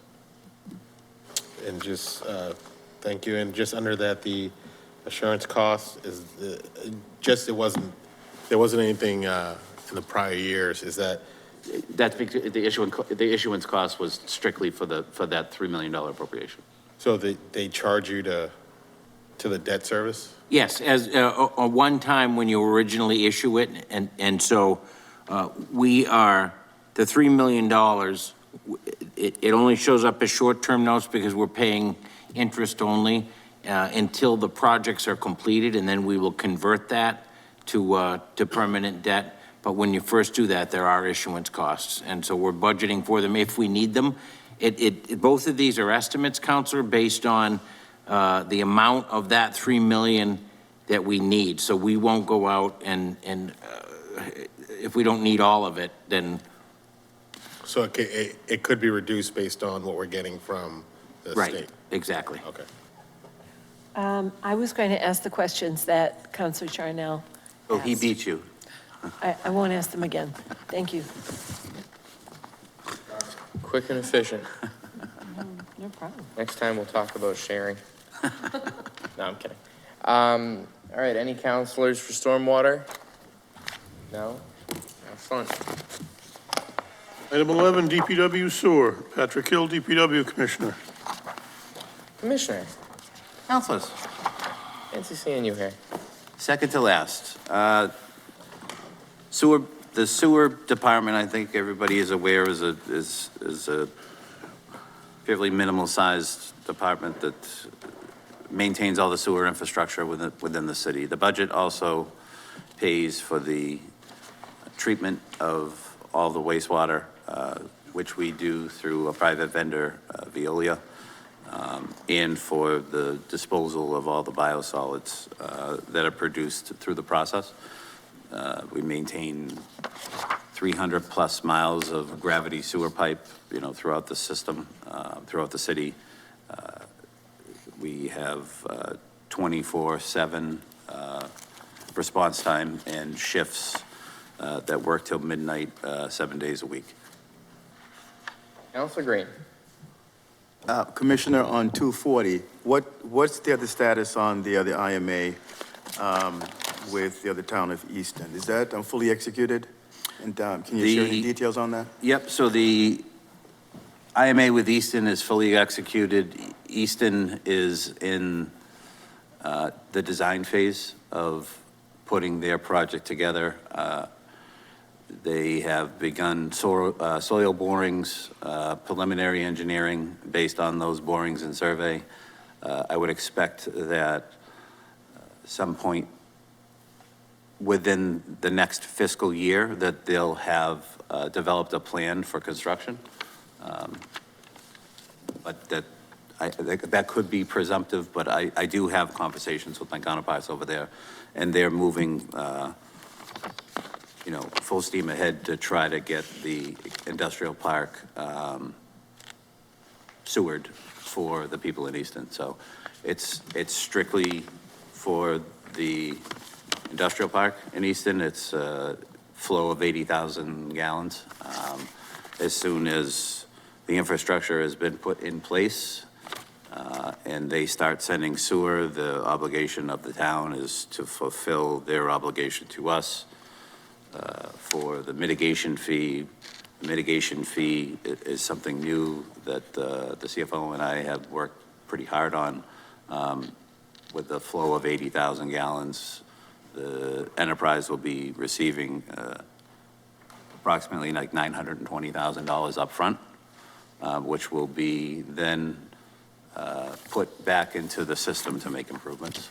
And they will pay a percentage of flow rate, so whatever that 80,000 gallons amounts to over the total flow at the sewer plant, they pay a percentage of capital costs and anything associated with the total budget. Okay. Mr. Commissioner, just on the sale of the sewer,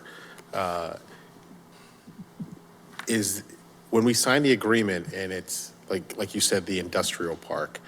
So if someone other than that wanted to tap in, do we have to sign an additional agreement with them, or would that agreement that we sign, as long as they're on the essentially line where the infrastructure is, could we get more revenue, or do we have to sign an agreement with each person that were to tap into a particular, I don't know what you call it, pipe or service? So when we sell flow to other communities, when we sell allocation of flow, we sell 80,000 gallons to the town of Easton.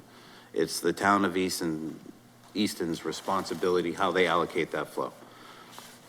Every IMA is different.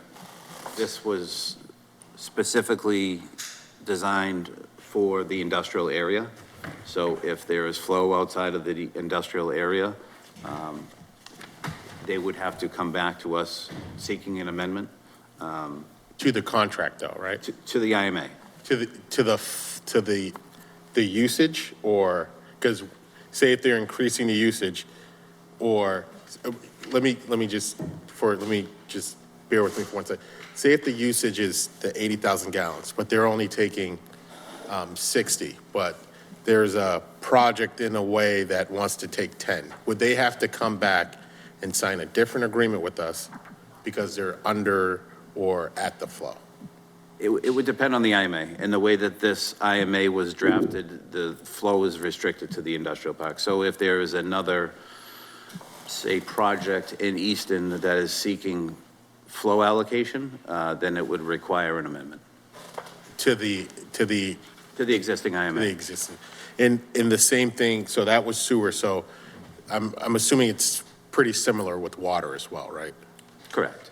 So if we're allocating a certain amount of gallons, as long as they stay, but it's to the project, you said, right? That particular IMA is based on the specific area of the But that doesn't necessarily mean that's how all of them are written, because you're saying that Correct. they're all a little different. Yeah, every IMA is different. The idea was to try to get the Easton wanted to ensure that they could get through the door, get a program established, build a district. That district was the industrial area.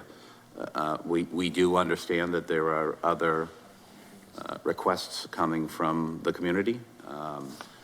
My opinion, and certainly it's my opinion, I am not the executive, is that I don't necessarily agree with entering into agreements with particular, what would be the word I'm looking for here, contractors or projects. I'm always of the opinion that the only time that we should be selling water or sewer or any utility is with the community, and I say that simply because when we develop an IMA with the town of Easton and there's an issue, the town of Easton pays us.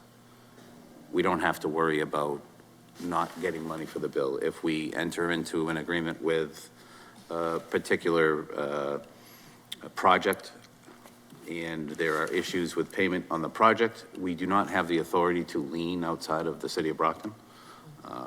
So that in itself introduces issues that could potentially occur with litigation. We've seen that in some of the places where we provide sewer where that mechanism did not exist and we've had issues with it. So, but that's something that's presented to the council and voted on by the council, project by project, I guess, through that process. Because, I mean, I think we're saying this, but we're entering the business of selling this stuff to make revenue. Correct. I mean, we're trying to be responsible too, right? Like, we have an obligation to make sure that we're, recovering some of the money for our ratepayers. And so we're not in the business necessarily to make money. It's if But we part have, of the business is making money. well, it is, but this is a municipality, right? Yeah, I know, it's- but I mean, there are so- limitations to, I guess, I don't want to call it price gouging, right? But we're certainly not a good neighbor if we decide to sell the town of Easton sewer and then mark it up 35%, right? There are laws that dictate the limitations on how you can charge for that. And it's a limited thing, right? Our sewer plant is only capable, it's based off a permit. It's capable of treating more than the permit allocation, but the permit allocation is 18 million gallons a day. Okay. Right now, we average somewhere between 16 and 17 million gallons a day, more towards the higher end, so it's a 17 million gallons. That fluctuates from year to year based off of precipitation because, when it rains, we get water, the water gets in the ground gets in the pipes, the water gets in the pipes, water ends up at the plant. So there are days where the sewer plant may see a flow of 46 million gallons, and it's capable of treating that. But on an annual basis, the way that the permit is designed, we're only allowed to treat 18 million gallons a day. Thank you, Mr. President. Thank you, Mr. Commissioner. On page 243, you got 4. So are you looking to fill those positions or? All of the vacant positions in the sewer department are posted right now. Oh, are they? We've had a difficult time, to be completely honest, with filling vacancies externally based off of commercial driver's licenses. We have interest in people. We have a lot of interest in the positions, but without the CDL, unfortunately, they don't make the threshold of qualification.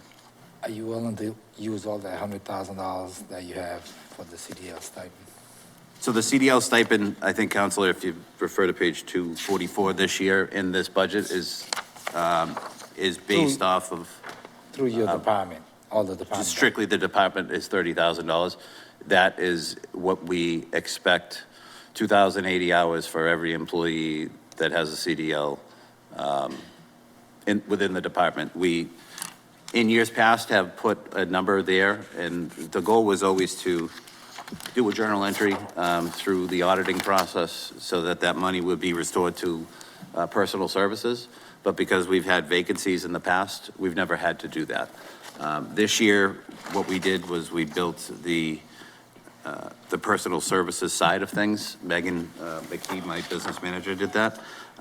So what you see for salaries is reflective of no CDL pay, and we figured out what that exact number would be based on the 2,080 hours in a calendar year for the employees within the contract. So that $30,056 is an exact amount based on the staff within the budget. Thank you, Mr. Chair. Thank you, Counselor. Mr. Clerk? Item 12, DPW Water, Patrick Hill, DPW Commissioner. So, the water department, pretty complex budget. Certainly my biggest staff throughout the entire Department of Public Works. There's approximately 40 people that work in the construction side of the DPW or within this budget. Certainly a lot of hot topic items in this budget as well, but all in all, the budgets are what they are. I'm sure the Aquaria item will be discussed very, very shortly. We're in the process, or we've been in the process for over a month now anyway, of having discussions with the town of Bridgewater to sell them some water based off of our allocation from the Aquaria plant. We designed that IMA in a way that will allow for a significant amount of revenue to come back to the enterprise. I'm happy to explain that in detail if people would like to hear that. But other than that, you know, this year was a very busy year. It was a very cold year. We had many, many leaks. And, you know, this department, much like my sewer department, much like all my departments, these guys work very, very hard. The head of the department, Bernie Honeywell, a great person, somebody that I started here when I started working in DPW with. Huge asset. All my supervisors, great people, and I'm happy to answer any questions. Commissioner, you're right. You know, your budget is what it is, but let's talk about the issue that comes up every year, and that's Aquaria. And after all these years, I've accepted the fact that I know you and Troy are very much wedded to Aquaria. I know the mayor wants Aquaria. I've got my concerns, but I want to throw some things open to you because you mentioned Bridgewater. If you looked at the water resiliency study that was done by Old Colony Planning Council, it is an interbasin transfer from the Taunton River to Bridgewater, to where we are. And my understanding is that triggers a lot of regulatory and other requirements if Bridgewater, in fact, wants to buy water from DSAL. I don't know if that's still true. I have a letter that is dated many years ago to that effect, that any community that wants to buy water from Aquaria, other than Brockton, would have to meet certain criteria. I have a public records request pending with the Executive Office of Environmental Affairs. Once they answer that public records request, I will obviously have further information. But here's what I want to throw open to you, and I've listened to the rhetoric about if we buy the plant, we'll sell water. So let's just talk straight numbers. I think they can produce about 3.8 million gallons now. I think that's the maximum they've produced. They're licensed for 5 million gallons.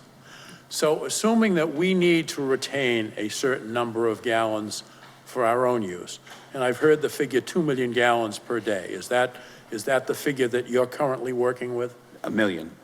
A million. That's all we need for a secondary water source per the state is 1 million gallons. So, and certainly I'll answer all your questions, Councilor, but there is no defined number associated with a secondary water source. It just has to meet the department's approval. And I've looked over many, many years to try to get a definition as to what that term means. What is a secondary water source? Is there a number? Is it based off of usage? Is it based off of storage? Is it based off of both? And there is no defined number within Mass DEP structure. There is no defined number within the Safe Drinking Water Act that talks about the possibility of having a secondary source. So I don't know for sure, or I can't say for sure that that in itself means a lot, but based off of what we know in discussions with the regulators, meaning DEP, the number will probably never be given to us. I think it's something that will fluctuate, I guess,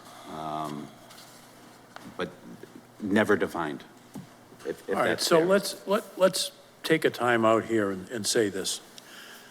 And in 2028, the contract with Aquaria ends. Correct. We can agree to that. Yes, We can agree that currently we're their only customer. correct. Okay, so if we go away and we do something other than Aquaria, they're left with a plant and they're left with no revenue coming in. We can agree to that. Correct. All right, so now, I don't have the authority, I'm not the mayor, I'm only one counselor. If I were the decision maker, I would go to Aquaria and I would say, you know what, folks? 2028, we don't know what we're going to do. So why don't we sit down and renegotiate the current contract with Aquaria with an eye towards perhaps an extension for a fraction of what we're paying now? Because otherwise, we're playing right into their hands. We're going to go, if we go on the current course, and I've seen nothing in writing from any community that they will buy X number of millions of gallons from Brockton, and I don't even know if we've derived the price that we would have to charge for that water so that the city was made whole and covered all of its expenses if we were to own the plant. Why not use the leverage that we're their only client, we're their only revenue source? It's going to end. No pun intended, the revenue stream is going to dry up. And go to them and say, if that's what you want to do, fine, but if you want to play ball with us, maybe we have an alternative plan that would save Brockton a considerable amount of money, but yet keep them with some degree of revenue coming in after the current contract ends. But along with that, if we're going to sell water to other communities, again, my opinion, folks, I would go to those other communities, and you may know who they are because I've made some inquiries and everyone tells me, well, Commissioner Hill has this in hand and, you know, he's kind of spearheading this, et cetera, et cetera. I want a commitment that they're going to share any costs that we would incur for additional permitting, compliance, inspections, whatever the costs are to maintain that plant and sell water to them. I want a commitment in writing that they are going to share in those costs. And I think we should be in a position to identify at least some percentages, if not the actual dollar costs, because I don't want us to do all the work, evaluate the plant, possibly purchase it, borrow the money, pay the interest, assume all the liability, assume all the costs of the inspections, the testing that's required to make sure that the salinity that we're sending out into the Taunton River when the water is produced doesn't rise above the level that the federal government prescribes we can't. I want other partners right alongside of us, not after we've done everything and we've paid for everything, but right from the get-go. And I really, councilors, I don't think that's an unreasonable request or position to take. So if we're going to commit, I think it's 7.07 million in this budget to Aquaria, and it's predicated on continuing on our course of purchasing the plant, and I will ask you another question about that in a minute, then let's find out who is exactly interested in this, for how many gallons per day, and what skin are they willing to put in the game? What are they willing to do with us if we're going to engage in that kind of a project? I should have been writing the questions down as you asked, Councilor. But I want to deal with the interbasin transfer thing first. And I'm happy to send you that paperwork along, because when the permit was issued, the withdrawal permit, which is 10 million gallons a day, right? So it's not based off of the amount of water that we can produce, it's based off the amount of water we can withdraw. Right, but no, just for the public's sake, 10 million gallons gives you about 5 million gallons of potable water. It's about 1.7 gallons of brackish water to produce 1 gallon of potable water. I think that's probably a little bit older of a formula. I think 6.3 is what we figure could reasonably be produced based off of the, with some improvements. Because you're right, as of right now, 3.8 is where we're at. That's the capacity at the plant based on some infrastructure improvements that have to happen. But you have a subsequent permit indicating we can do 10 million gallons? So the withdrawal permit that exists today is for 10 million gallons. We don't withdraw 10 million gallons, but we're able to withdraw 10 million gallons. Okay, all right, gotcha. So, go ahead. The interbasin transfer issue, oddly enough, even though it comes right from the Taunton River, the water, because it's coastal driven, is not permitted as the Taunton River. I believe it's the Mount Hope Bay. So the permit is with the Mount Hope Bay. So knowing that, even as designed, the interbasin transfer issue was dealt with immediately. So anybody within the confines of that pipeline that does take water has to fill out a modified Interbasin Transfer Act permit based on the way that the Interbasin Transfer Act was submitted through the permit process. So it's a modified version. It's not a 2 to 3 year process like an interbasin transfer permit typically could take, but that would only cover the people within that pipeline. So it would not cover communities outside of that. To address the way or the idea, I guess, of the purchase versus what we're doing today, the way, you know, and Troy and I worked really, really hard on how we designed the IMA that went to Bridgewater. And that IMA, and I mean, certainly we haven't gotten to the point where we even have it back, right? They haven't voted on it. We've sent it to them. We've told them that we could supply them with water up to 1 million gallons a day. But that number is based off of the contract as it exists today. It's not based off of an acquisition of the plant. It's based off a percentage of what the plant can produce versus what that 1 million gallons looks like over that 3.8 million gallons, and a percentage-based thing. So we took 26%, which is what it amounts to, of that 3.8 million gallons, and we put it to a number based on what we pay today. And the contract today is $9 million. And we came up with a figure, and that's it. That figure is only good until or during the existence of the current contract, which is 2028, as you said. So the percentage is 26% plus 10%, and then that's on the fixed fee. And if they purchase water in the variable fee, much like when we do, it will be what we pay plus 10%. So there will be some restoration of funds back to the enterprise, just based off the way things are today. Now, if we were to acquire the plant, obviously that changes. We've run the numbers based on what we think, and there is no number and there is no commitment to sell one way or another, but we do expect to begin discussions sometime in the near future to see whether or not a plant acquisition makes sense. But based on what we know in today's rates and what we know it will cost to run that plant, if we were to pay, and these are the numbers that we've run, if we were to pay $55 million to acquire that plant, and we would to staff that plant and push 2 million gallons a day out of that plant, it would cost the enterprise roughly just over $7 million. That in itself, not selling any water, pushing 2 million gallons of water a day to the city of Brockton only, would save the enterprise, based on today, over $2 million a year. But you've also taken on, the liability of everything that happens between the withdrawal point in the Taunton River and Brockton.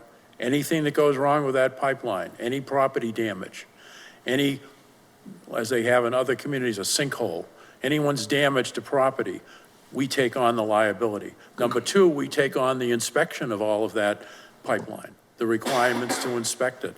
So I guess to get back to the FY27 budget, in a little over a year, the contract will expire.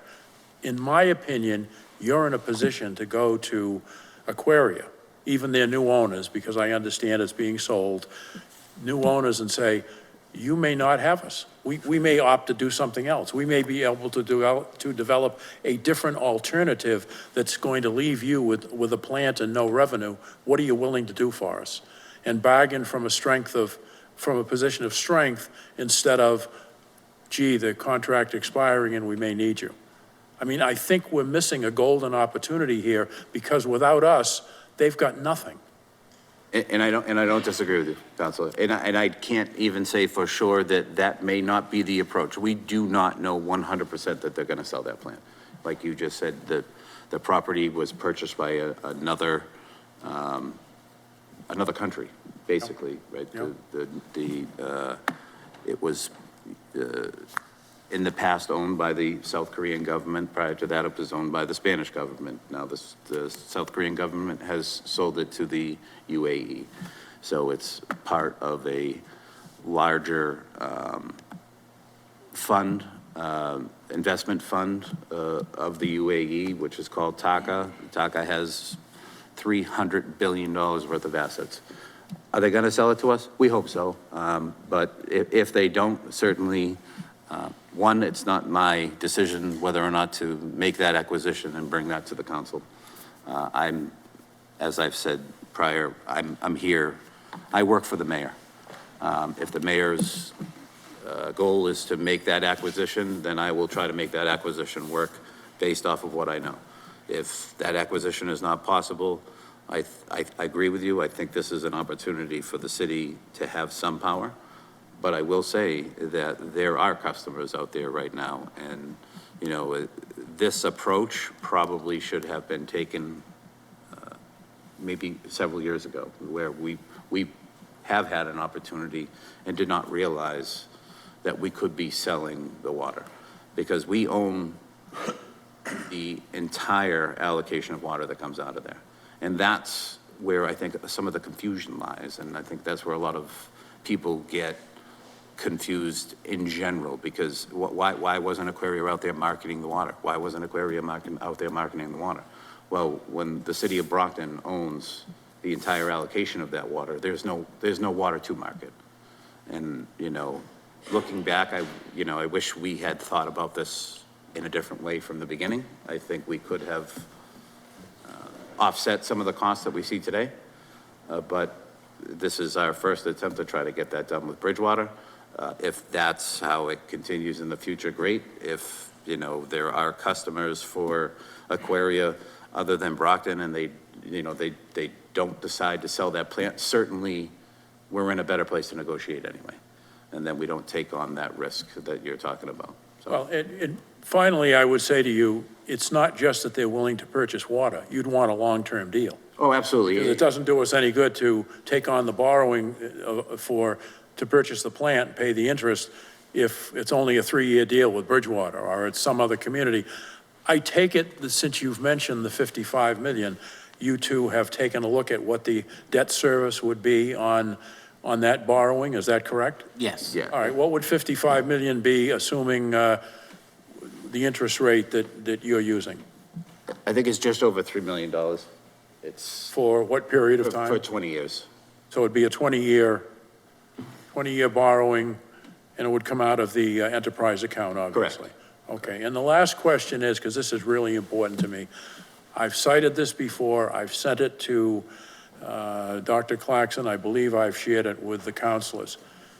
If my memory serves, it's General Laws, Chapter 40, Section 38, which says that a municipality may purchase a water source or water plant from a private individual or corporation.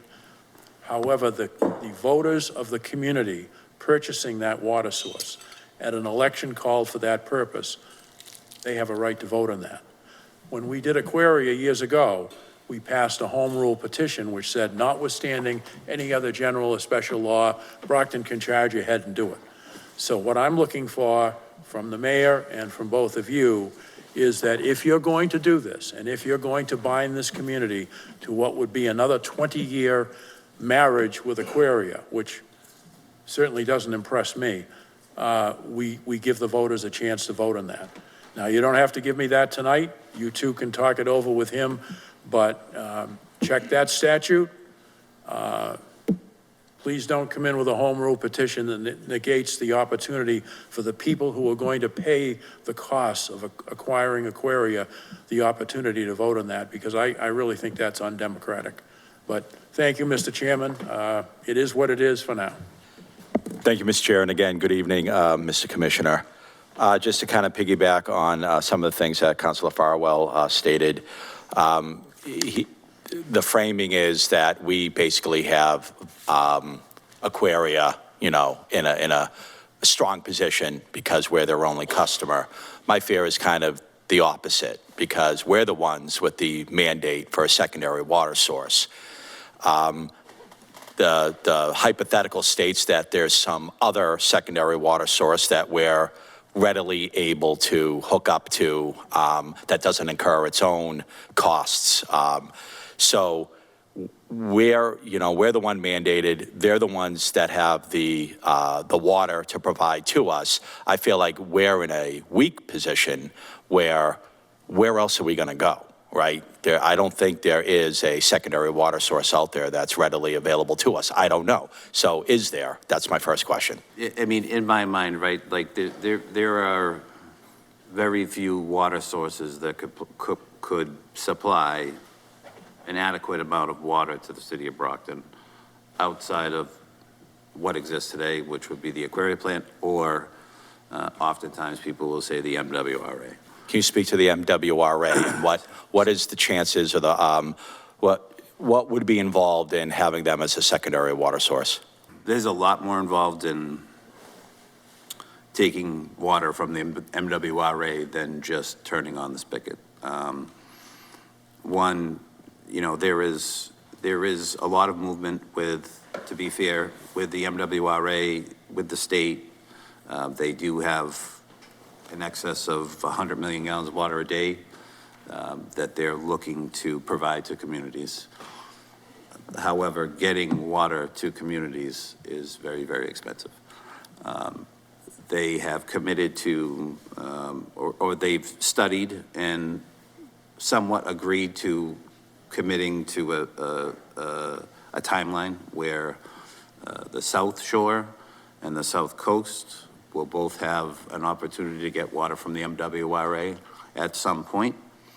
The figures that they use for that timeline are anywhere from 7 to 15 years for the South Shore and anywhere from 15 to 25 years for the South Coast, which would be something that would affect us. We would still be obligated to get a pipeline from wherever that pipeline left off to Brockton. The pipelines are very expensive. Running pipelines through other communities is very expensive. There are also other costs associated with wheeling water, easements, maintenance, the whole 9 yards. But if we could get all that done in 15 years, possibly, if that's the timeline, and that's the earliest, I think a reasonable person could look at it and say. And we started taking water from the MWRA. At that point, we would have to make a decision as to whether or not the MWRA would be our source, and we would use them as our entire source.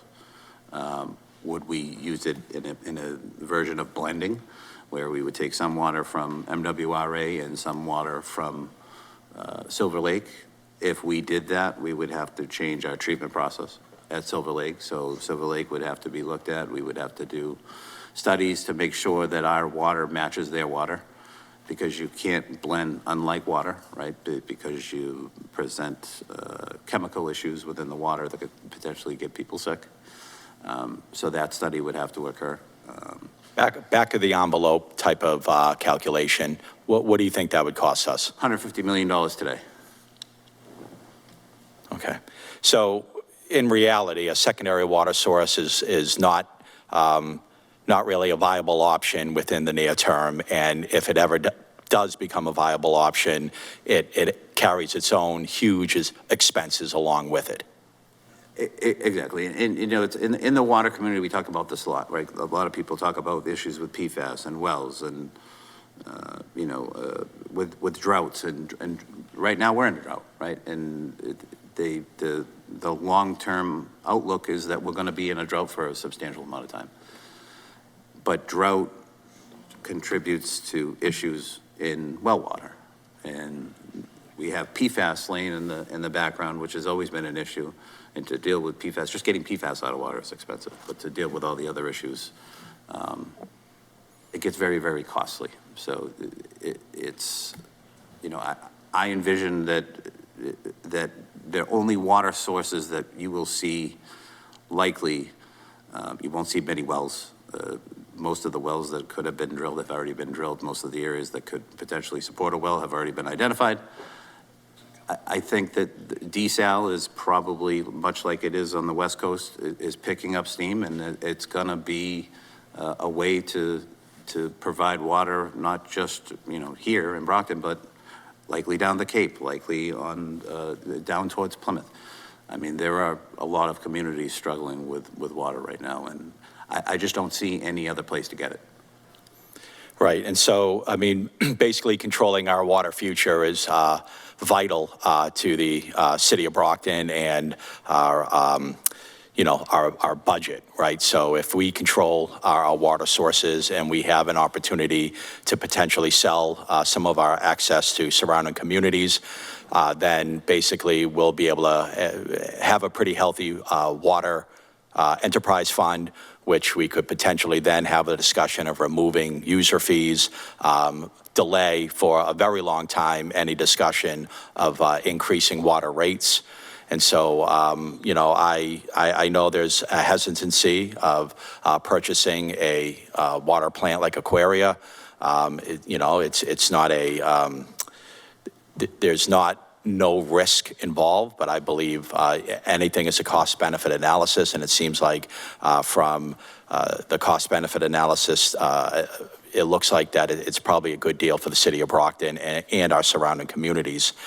I want to move over to one of, I was looking at page 258, and I'm looking at the desal, both the fixed charge and the variable charge. Now, the variable charge is essentially the cost of the water we actually draw, correct? Correct. We pay per 1,000 gallons. And it looks like there is no budget for drawing water from Aquaria. Why is that? Excellent question, Councilor. So Commissioner Hill commissioned, no pun intended, a rate study for the water enterprise some time ago. And as you know, we've had discussions, all of us, about the need to increase water rates. The current rate structure supports the budget that we've requested of some $22.5 million. The expenses for the entirety of the operation exceed that, but we're bound to produce a balanced budget to you. So we do anticipate that should we move forward with intermunicipal agreements and selling water to other communities, the revenue next year will increase significantly. But we cannot, and the Department of Revenue would not allow us to set a budget based on the hope of an IMA. So this is a realistic estimate of revenues based on what the rate structure is right now. And in order to meet the expenses, we had to reduce some of those expenses to meet the limitations of the revenue. And so we know that we will have costs for variable and that the fixed charge will likely be much more than we know it's going to be more than 7.2 million. But we had to reduce the costs somewhere, and so that's why that number is lower. We've done that in the past and then been able to come back and increase it once we had the revenue picture. But we have to set the expenses based on actual revenues. And so you're saying there's, let's say if we do not move forward with a purchase and those municipal agreements don't come to fruition, then the only way to kind of meet our budgetary requirements is through a rate increase. Correct. And so you kind of touched on my second question, which was the fixed charge. So that it seems like what's it say, about a closer to 20% drop from the previous year's cost. You're saying that's basically a budgeting number to make sure that we're able to meet our budget requirements, but if it is anticipated that that number would be equal or greater than the prior year. Correct. Right. It's the number that we have, that we estimate that contract value is about 9.2 million. And to be fair, even at 9.2 million every year that contract escalates based off of CPI, a very specific CPI. We get that letter from Aquaria with the appropriate CPI allocations in November, which retroactively changes our payment from November on for the rest of the fiscal year. Oftentimes, or most times, that number increases. It's based on inflation typically because it revolves around chemicals and certain aspects of however it was developed contractually. And so with the expiration of our current contract with Aquaria, would the expectation be that that fixed charge would remain the same or increase over time based upon those increasing the inflation costs that you speak of? I mean, would we expect to get into some sweetheart deal with Aquaria in our next contract, or would we expect more of the same increasing costs? I mean, it's kind of a loaded question, right? I guess I can't predict the future. I would suspect that if acquisition is not a possibility, then we can enter into some agreements with some of these other communities that... Leaving that aside, I'm saying specifically with Aquaria. Would our position be better? Is that what you're asking? I'm just saying that if we enter into another contract with Aquaria, the expectation would be that our fixed cost charge would continue to increase, just with inflationary costs. I mean, I would say, to be fair, that the cost that was developed when and I was involved in the negotiation, but the cost that was developed and what has been recovered based on the fees that have been paid, that, I would hope, because the value of the asset certainly, regardless of what it is, has dropped, right? It's 20 years old, or close to 20 years old. So the value when it was made or built versus the value of what it is today certainly has gone down. And I think based on the language of the contract, they also have an obligation to consider that if we decide to further enter into an agreement beyond the 2028. Well, so I would think the fixed cost would go down. So would we be required to enter into a 20-year contract, or could we do shorter time periods? Well, and I think Council Favreau talked on that. I think the special act allowed us for this specific, because the city does not own the asset. I think it allowed us to enter into a 20-year agreement for this specific plant. If not, then we're limited to typical procurement, right? So 3 years. I think we'd be able to do 3 years. If we were looking beyond 3 years, I think it would require council approval. That's correct. So. Okay, understood. And then lastly, Paige, regarding your employees, looking at my excellent page... employees. Oh, excuse me? My excellent employees. Yeah, your excellent, fantastic employees. Page 255, your water systems manager. So it's vacant.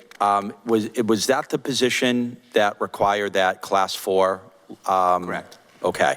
And so where are we in the hiring of that? Because my understanding is Mass DEP has us on some sort of time frame to get that person on staff. They do.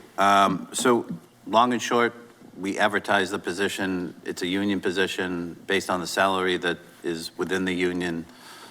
We posted it several times. I've received 0 applicants with even a distribution license, let alone a 4D distribution license. And the reality is, it's not enough money to get somebody with a license of that level here, right? It's not. It's a difficult license to obtain.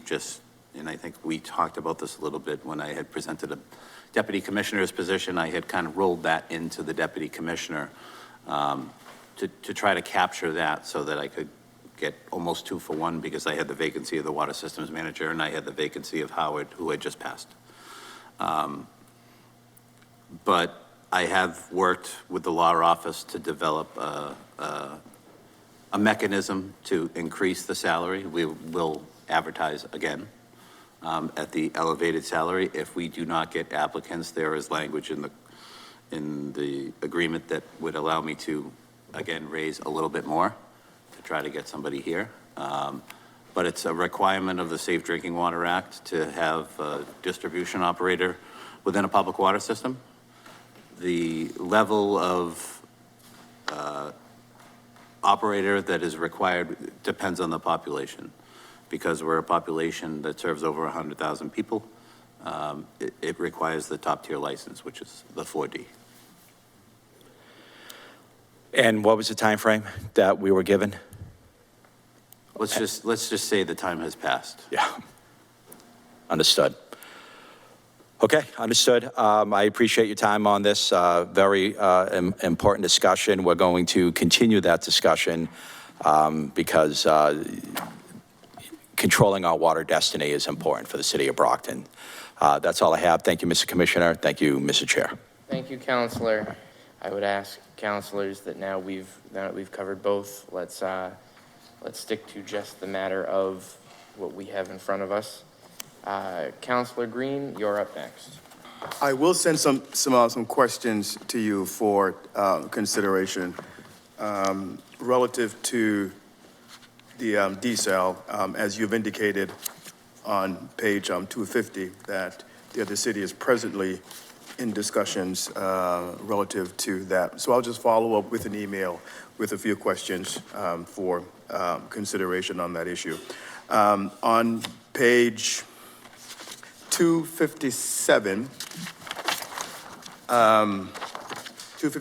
towards the bottom, engineering, 125,000.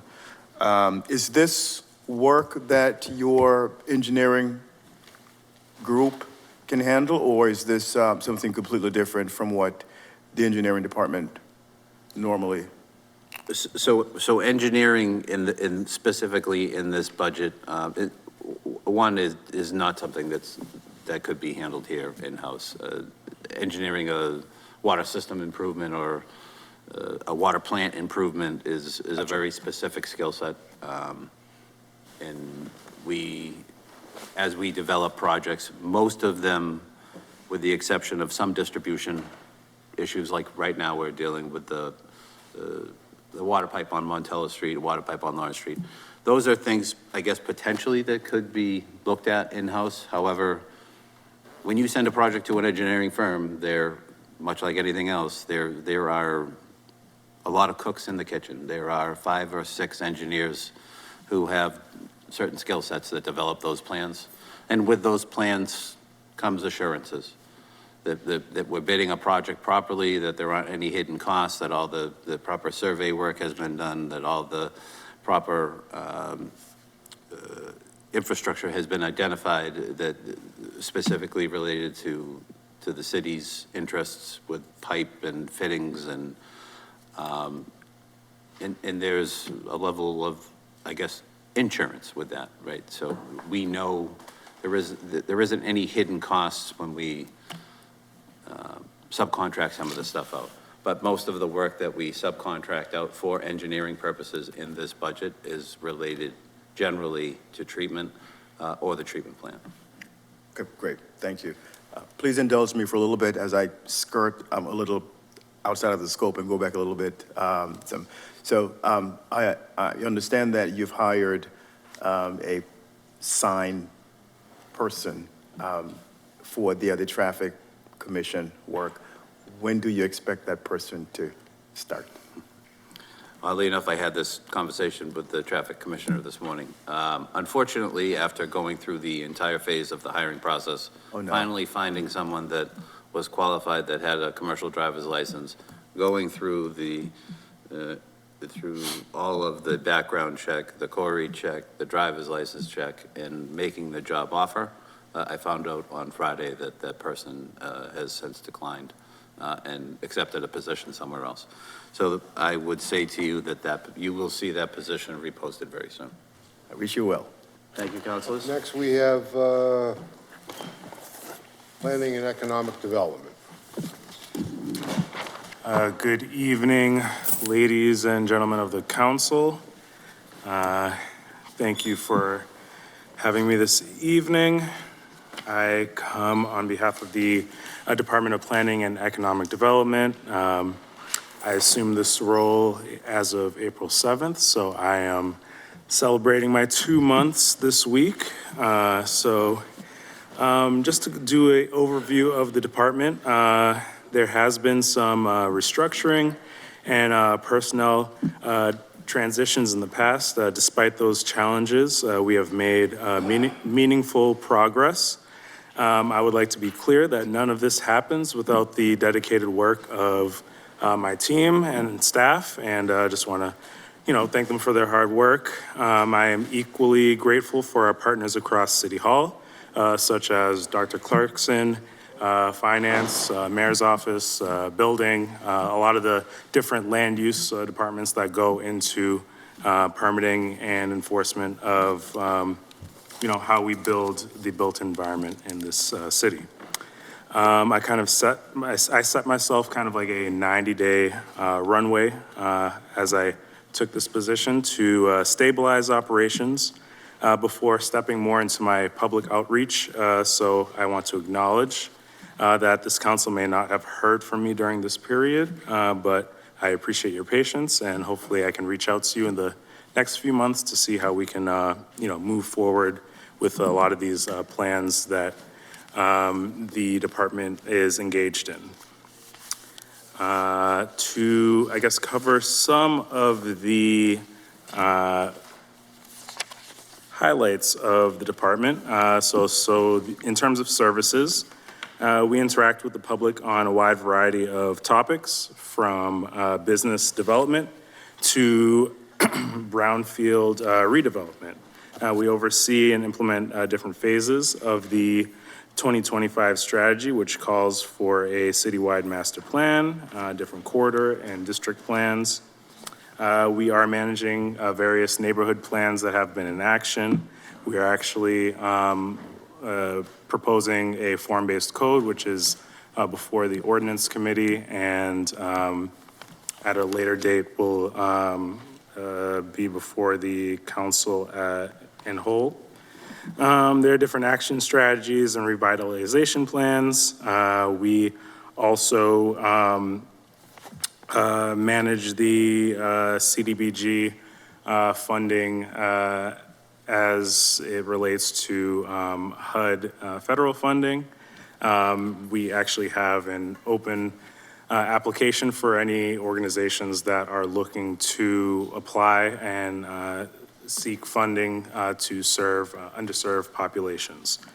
That deadline is next Friday. If anyone is interested, they can go on the website, look at planning, and move forward with that. I understand the hour is late, so I think I will stop there, and I am happy to answer any questions or comments. Okay, Councilor Tavares. I just want a clear clarification about the grant. You just explained it right now. If you can go over again a little bit. Yes, so we are administering the Community Development Block Grant and the Home Investment Partnerships Program.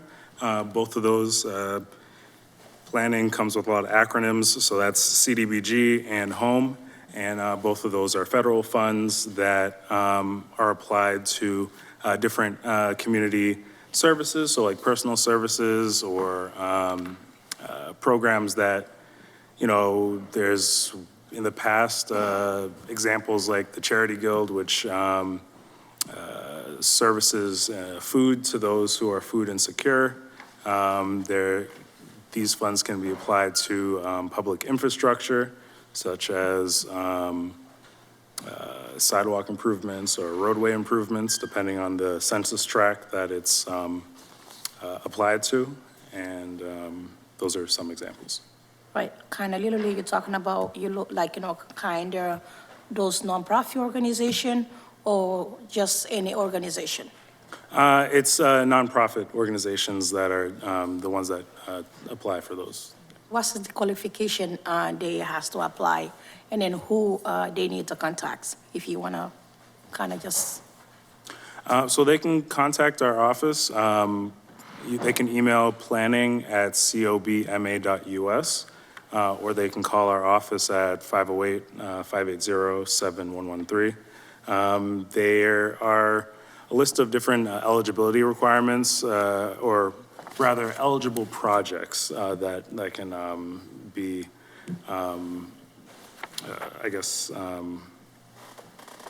applied for, and I'd have to look back for those specific details. Do you know when is the start date for them to apply and the due date? The due date is next Friday, June 19th. Next Friday, good. Do you know what's the qualification they need to qualify to apply to get those grants? Typically, it's nonprofit organizations that apply for that. All right, thank you so much for your service. Thank you. All right. All right, I see nobody for planning. Item 14, Planning Board, Tony Barbosa, Chair. So, yes, I'm here alongside Madam Chair. I can kind of give a brief overview, and she can obviously answer any questions for the board if that is so with the council. Yes, so the Planning Board is a board that kind of reviews site plans and different subdivision requests, and they operate within the advisement of the Planning Department. This past year, they had just about 45 applications that went before them in this fiscal year. And some of the projects, at least during my tenure, that have been approved are a few projects. I can say that there was a 39 South Street, a 4-unit building that was approved, and that was in place of a home that formerly burned down, so that definitely kind of helps in that area. 733 Main Street, a 10-plus unit residential building that was approved. And at the Westgate Mall, there were a few site plans that were approved to allow for the construction of a fast food restaurant called Pollo Campero, which is a Guatemalan-based fast food restaurant, and it kind of speaks to the growing Central American population in this city, as well as the siting of a bank. And I'm happy to turn it over.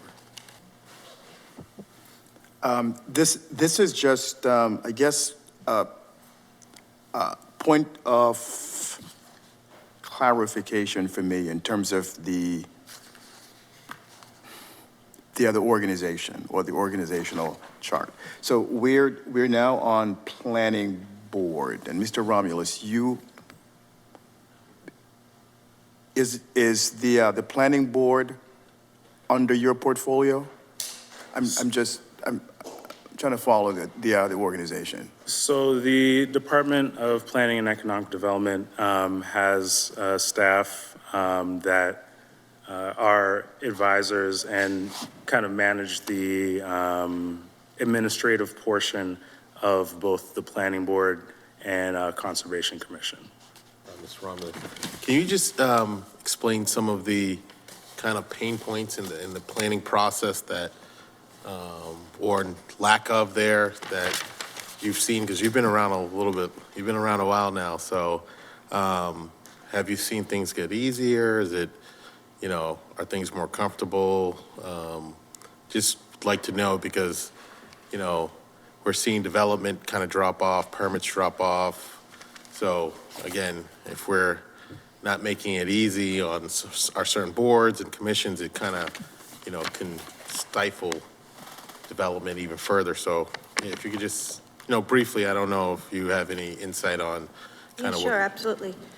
First, I want to say that our board is finally stable. We had a lot of changes last year, and 5 of us have now been together for, feels like a year. And then now we have a new director, so we're stabilizing. I would say that there's less applicants, and I'd like to see more. We're a board that's pro bringing in new business. We have heard of complaints from attorneys and applicants that the Brockton process is much more difficult than other cities. And so I do try to make that as easy as possible for applicants.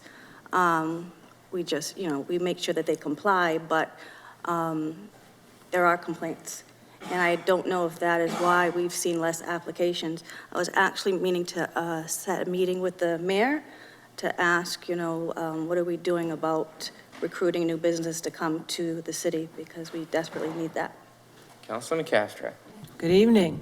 Oh, The question that I had is, of course, I take a gander at your monthly agendas, and you've had quite a few applications for approval of accessory dwelling units. How are you finding them to work on, to process? Really no issues. They come approved. They check all the boxes. At one point, we were questioning why we're looking at these, because we really don't make any changes to them. They come pre-approved pretty much, so they're pretty clean cut. And did you get some training in this new ordinance? Because it's only, what, about a year old? We've asked questions. Yeah, good. We've asked a lot of questions, but no special, we didn't have any meetings or attend any trainings, no. No? City solicitor didn't meet with you? No. Okay. And what about, does someone keep you updated on any changes in the state laws on subdivision control? I'm not sure, maybe. Okay. Do you recall? Yes, so, the planning office does update the members when it comes to applications. There are memorandums that are submitted, reports submitted, tied to each application, and those help guide members in reaching a informed decision. And who prepares the internal memorandums? So our planner and, ultimately I reviewed as well. Okay. All right. Thank you for being here.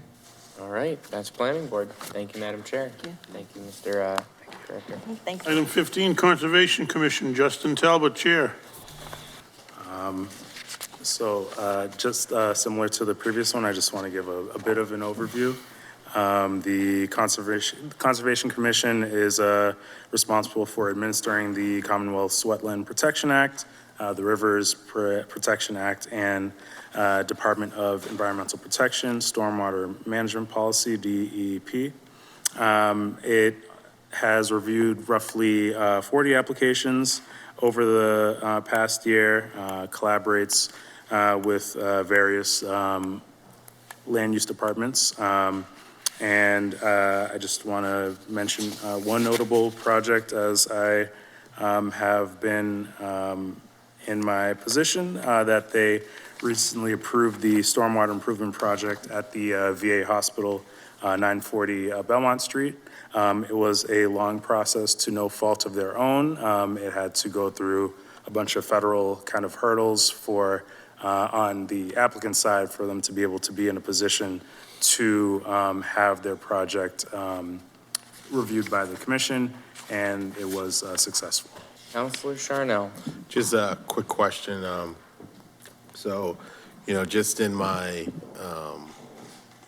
touring around the city, COMCOM does come up as a little bit of a pain point in some regards, because I guess what developers say is a little bit of a loop, and sometimes they don't know when the loop ends, you know, because they don't know if planning is COMCOM or COMCOM is COM. So, you know, I don't. Maybe we could discuss it offline, but it definitely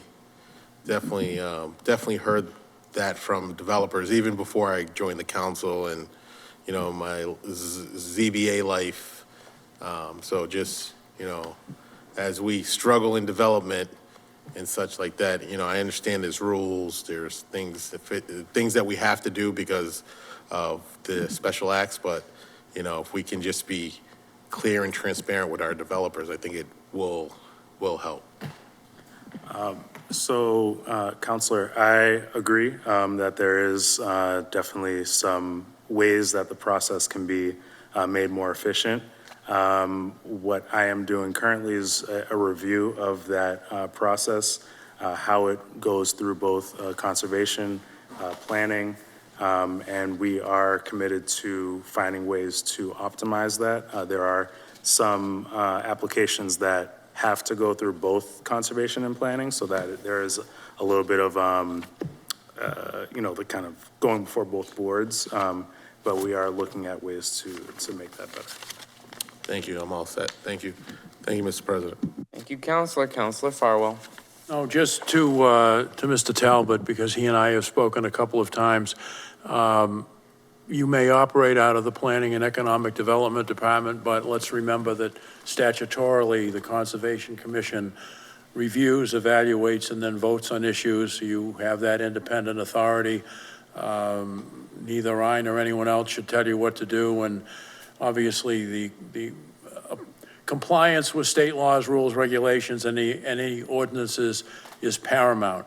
Yes, we certainly want to work with developments, but I don't want expediency to undercut the requirements of the Conservation Commission, and I should have said the same thing to the chair of the Planning Board. So any problems, Mr. Talbot, let me know.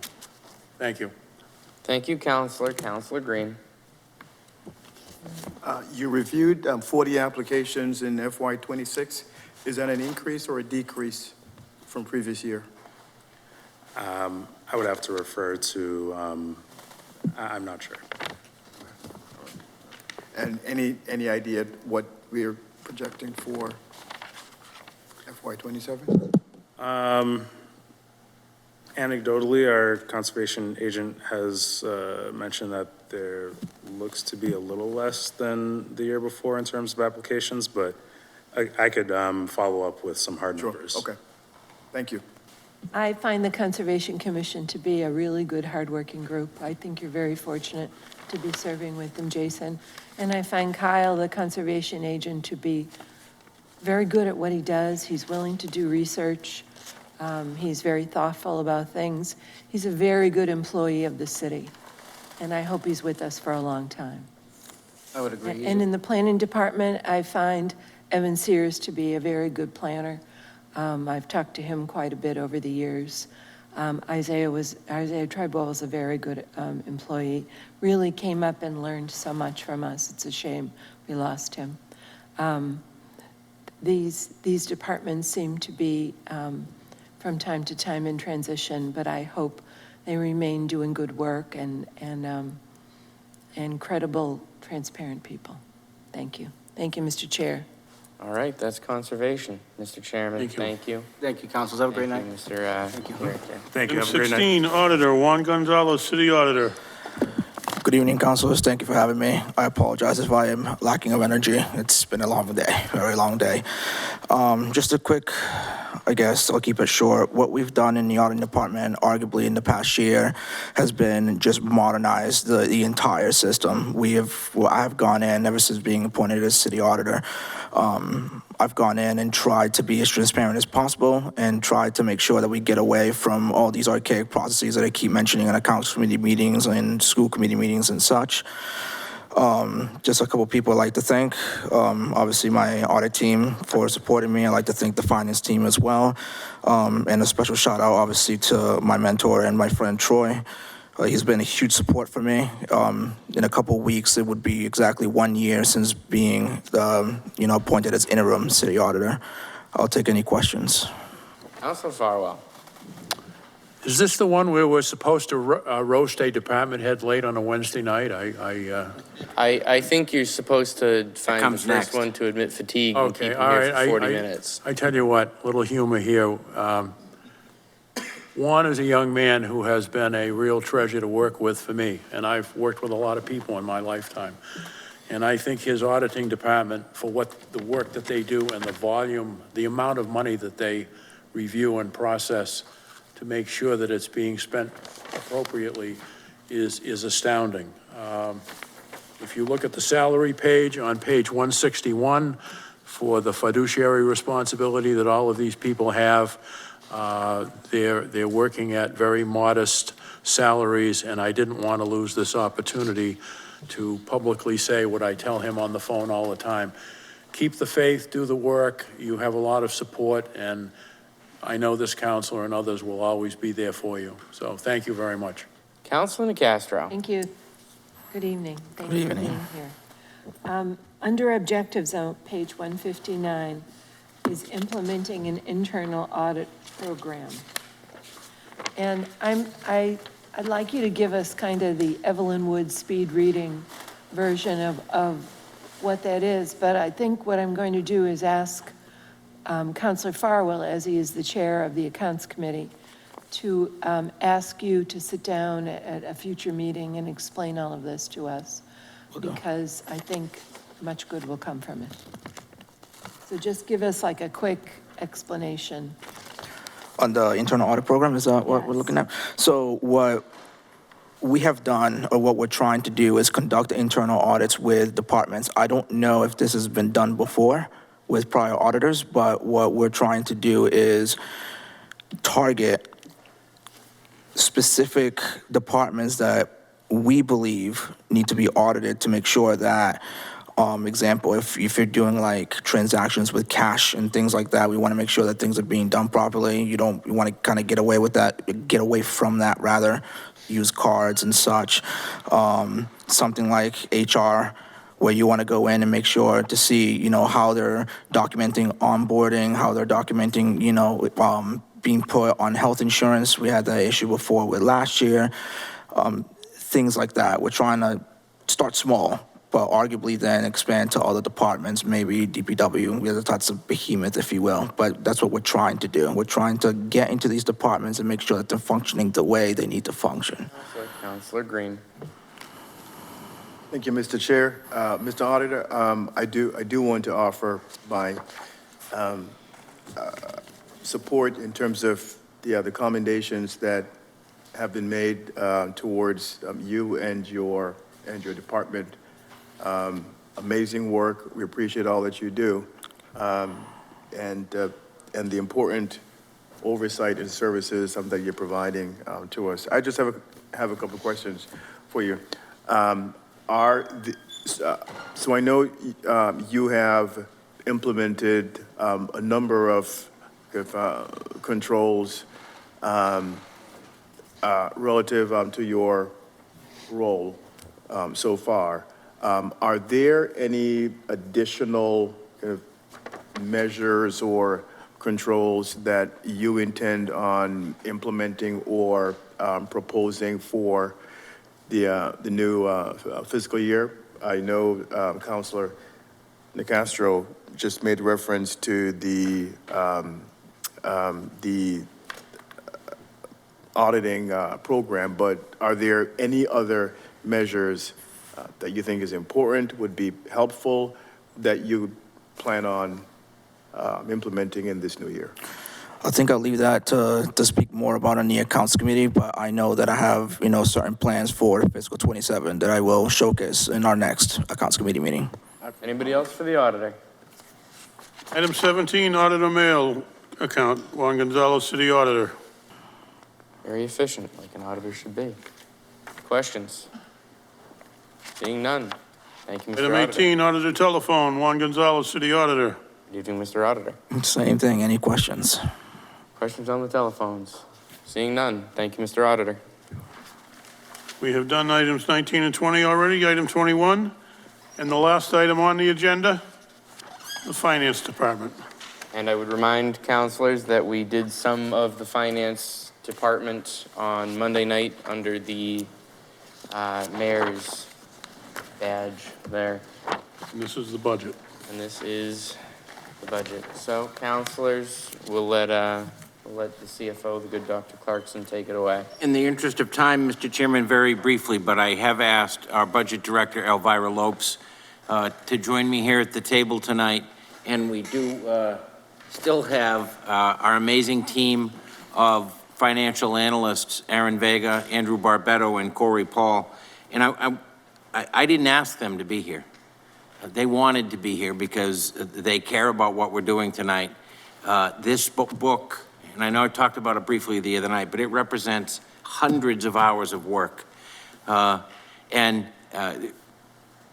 Councilor Green will concur with me when you study leadership, right?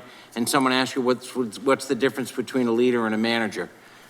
One of the ways I answer that is that managers get the trains to run on time. Leaders get people to jump on the train with them. Elvira Lopes is a rare example of both. She not only handles a task like this incredible budget book with efficiency and professionalism, but she motivates a team of professionals to jump on that train with her and get this work done without complaint. The software is not the easiest to deal with, but they do it seamlessly and with a smile on their face. And I've been in this business for a very long time, and I've said this both publicly and privately. This is the best team I've ever had in my career, and I'm so proud to work alongside them and of the work that they do. And I know we waited 4 hours for me to be able to say that, but I mean it, and it's important that I recognize the work that they do every day. On the budget itself, as you can see, the finance office itself is the hub of the financial activity in the city. We work very closely with the other financial agencies that are on our team, including assessing, Treasury, and the auditor who was just here. We, like many other departments, tried to do our part to help budget this, balance this budget. So this budget does represent a 13% reduction, and that includes not filling a previously filled position in the office. With that, I'm happy to answer any questions you have. I'm looking at the ARPA grant funds. As those run out in the calendar year, how do you plan on funding those positions? Because December is the date, right? Yeah, we don't. So what's listed there is the annual salary, but I do anticipate that the service of both of those employees will conclude in December when the ARPA funding runs out. So they would then be let go and, okay, gotcha. And my only other question is in the current makeup of your department, do you expect having to fill that vacancy at any point with, I know it's not funded, but you don't expect to hire anybody in the next year to fill? Because I'm assuming that these two employees may be key employees to the department. I'm just asking because I'm new.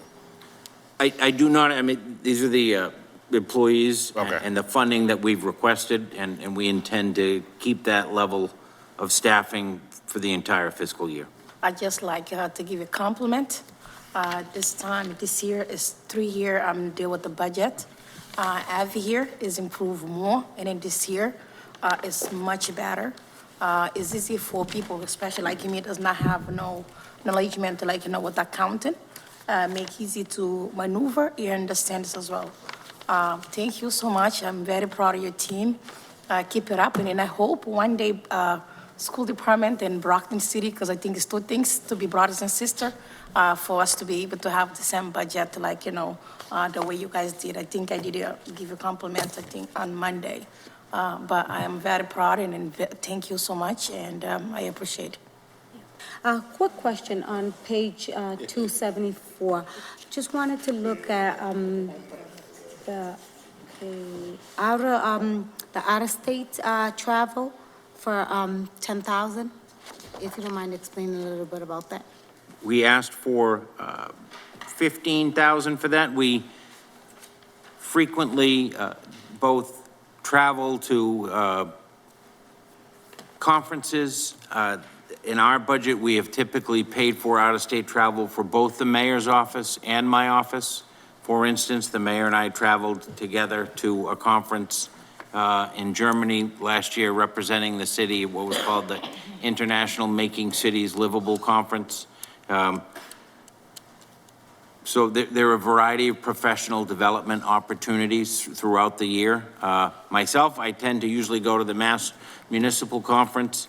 There are conferences for the staff, the GFOA, who regulates this budget, the Government Finance Officers Association, has conferences around the country that we have sent the staff to.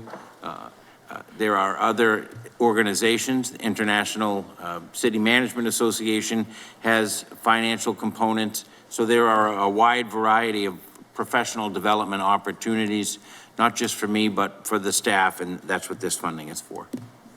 Thank you, Counselor. Counselor Nicastro. Thank you. On page 276, part-time salaries is reduced from 25,000 to 15,000. Who will those funds be paid to? We've had a very successful internship program over the last several years during my tenure here, and so we have an intern, a summer intern in our office right now. Some of our permanent employees here in the city, including the school budget director, started out as interns in the finance office. And so we've developed a very strong relationship with Bridgewater State University, and they've been a great feeder for us, but there have been other schools or other sources, and so we'd like to continue that program, and that's what this money's for. Sure, thank you. Two other comments, and the first one is, if your team's hard work resulted in this budget book, I think we should lend them to the school department. Counselor. That's my, that's my first comment. Counselor, it's how they spend it. Ooh, and then the other thing is, at the Plymouth County Advisory Board meeting last Thursday, and I represent Brockton on the board, the treasurer commented that the county may have more ARPA money after it collects back what the towns didn't spend. So let's make a call. Absolutely concur, and as I think you know, Counselor, I have a great relationship with the county. Was previously the county administrator many years ago. And that ARPA program, and let me note very quickly, having these employees saved us hundreds of thousands of dollars in OPM costs, because of the value of our projects. We would usually have to hire an OPM and spend money on project management. By having these employees on staff, we were able to save those funds and have people here overseeing all of those projects. So it's been a great program, and we're watching the county closely and hope if there are additional funds that we can use those for continued investment in our infrastructure. Absolutely. Thank you. Thank you, Mr. Chair. Thank you, Dr. Clark. I just want a clarification on those two employees from ARPA. So they have, over the course of the last several years, as you can see, Mr. Pilata's been here with us for more than 4 years, and Mr. Chipman for about 2.5 years. They were the daily construction managers for our ARPA projects, overseeing the project here, overseeing the construction of the pool, the work at the War Memorial, the parks and playgrounds. So as I just mentioned to Councilor Nicastro, because of the value of the projects, we would otherwise be required to hire a company to project manage all of those projects. By having employees that have those qualifications, we were able to not have to incur that expense. And although the ARPA projects are winding down, the employees are still with us and are assisting, for instance, in some of the punch list items and some of the issues we've had with the contracted project manager on the public safety building. So we continue to use them regularly for some of the projects that are ongoing. Okay, thank you. So I just want to clarify, Dr. Clarkson, for the ARPA-funded positions, when do they run out? According to the federal guidance from the American Rescue Plan Act, the funds must be expended by the end of December of this year. And so and I'm happy to come under a resolve and talk about that. There was about $51 million in total funding. And one of our analyst, Aaron Vega, has been the point person on that and has done a phenomenal job of maintaining the accounting of how all those funds have been expended. And I think it would be important to come and talk about that so you can see what we were able to accomplish with that money, but also how we were able to account for it. At the end of December, those funds will have to be completed. And as I said, both of those employees, because they're funded fully from the federal funds and not city funds, will be terminated. Just a little latitude, Mr. Chair. Could you explain what's the relationship between the government assessments tab on page 444 and the finance department? And specifically on that tab on 444, what is regional transit authorities? Is that the BAT? And are we funding a portion of the operations of BAT? Yes, and so I'm sure you've heard of what's called the cherry sheet, and it's so called because decades ago it was printed on red paper. So the cherry sheet provides an accounting both of state aid in revenue and then expenses. And so this expense summary under the heading of government assessments, those are what we pay out of the state aid and what financial obligations we meet. And so all of these things are costs that the city incurs based on the state requirements. And so there is, I would tell you, particularly for a couple of them, the charter school sending tuition, the school choice tuition. There is, on the other side of the ledger, also aid that we get related to those. And so that's how it all evens out. And I'm sure you've heard of something called the tax recap sheet, and that is every year the city or every municipality is responsible for balancing all of the figures in their operating budget, including the state aid, including the state assessments, and it all has to balance out. So these are simply a portion of those costs, and you're right, we pay for a portion of our neighbors across the street, the Old Colony Planning Council. There is something called the Plymouth County Mosquito Control Project. It's a state agency, not a county agency, but excuse me, we pay a portion of those expenses.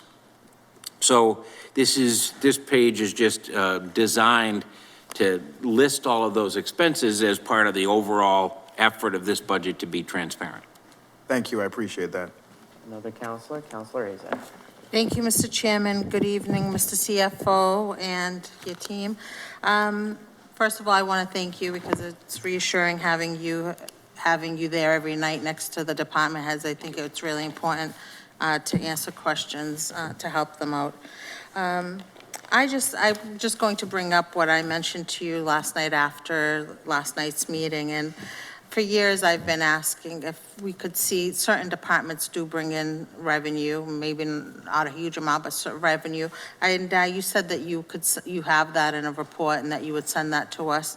I would like to see it in the budget somewhere, like, you know, but if that's not possible, that's fine. But I would like to receive it, and I'm figuring my colleagues would like to see it as well. So if you could send that to us when you get a chance, that would be great.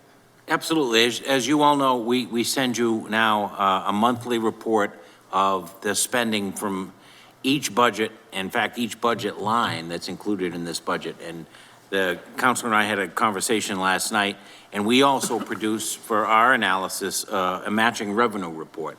And so I'm happy when we produce the expense report for you every month, we'll gladly include the revenue report along with that.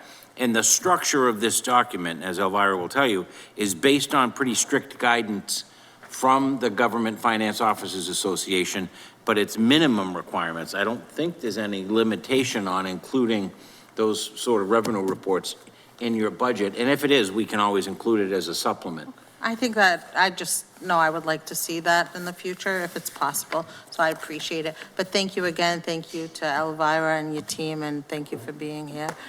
We appreciate it. Thank you, Mr. Chairman. Thank you all very much. Councilors? You want to just talk about Monday night? Yes. So you've all got something from the clerk's office. Monday night at 6 o'clock, and you'll receive another copy at your home delivered by a police officer. There'll be a special city council meeting here at 6 to make any budget cuts that you look to make. Just a reminder, and for the public, and particularly for the new councilors, you can only cut, we can't add, and you can only cut from the grouping of the line item. In other words, overtime, personal services, non-overtime, purchase of services, goods and supplies. So you don't get to make cuts on particular items or particular jobs. You can only cut that grouping, just to remind us. So, and I'm going to ask Shannon, our attorney, to send you copies of the forms, so you'll have them. We'll have plenty of blanks here Monday night, but we'll send you copies so that you can be prepared if you have any cuts that you'd like to make. And if you have any questions, you can feel free to call me. Just remember, we can only cut. All right? And then at 7 o'clock, we have a regular Finance Committee meeting on Monday night. All right, councilors, I will see you then. You have moments of councilors' recognition. Just appreciation to the clerk and to you for organizing this, and I think you've had a very even-handed, professional approach to this. So to the clerk and his staff, and to you, Mr. President, thank you. I appreciate it. The credit goes to the clerk. Councilor DeRosa. I just wanted to acknowledge the Cape Verdean community here in Brockton and all over the world as we go into our first game on Monday afternoon. So Cape Verde is in the World Cup against Spain. So let's go, Cape Verde. Well, since Councilor Councilor DeRosa brought up Cape Verde being in the World Cup. Who else is in the World Cup? Haiti's playing Scotland on the 13th. I'll be there. Hopefully you all are watching. And go IET. We're adjourned.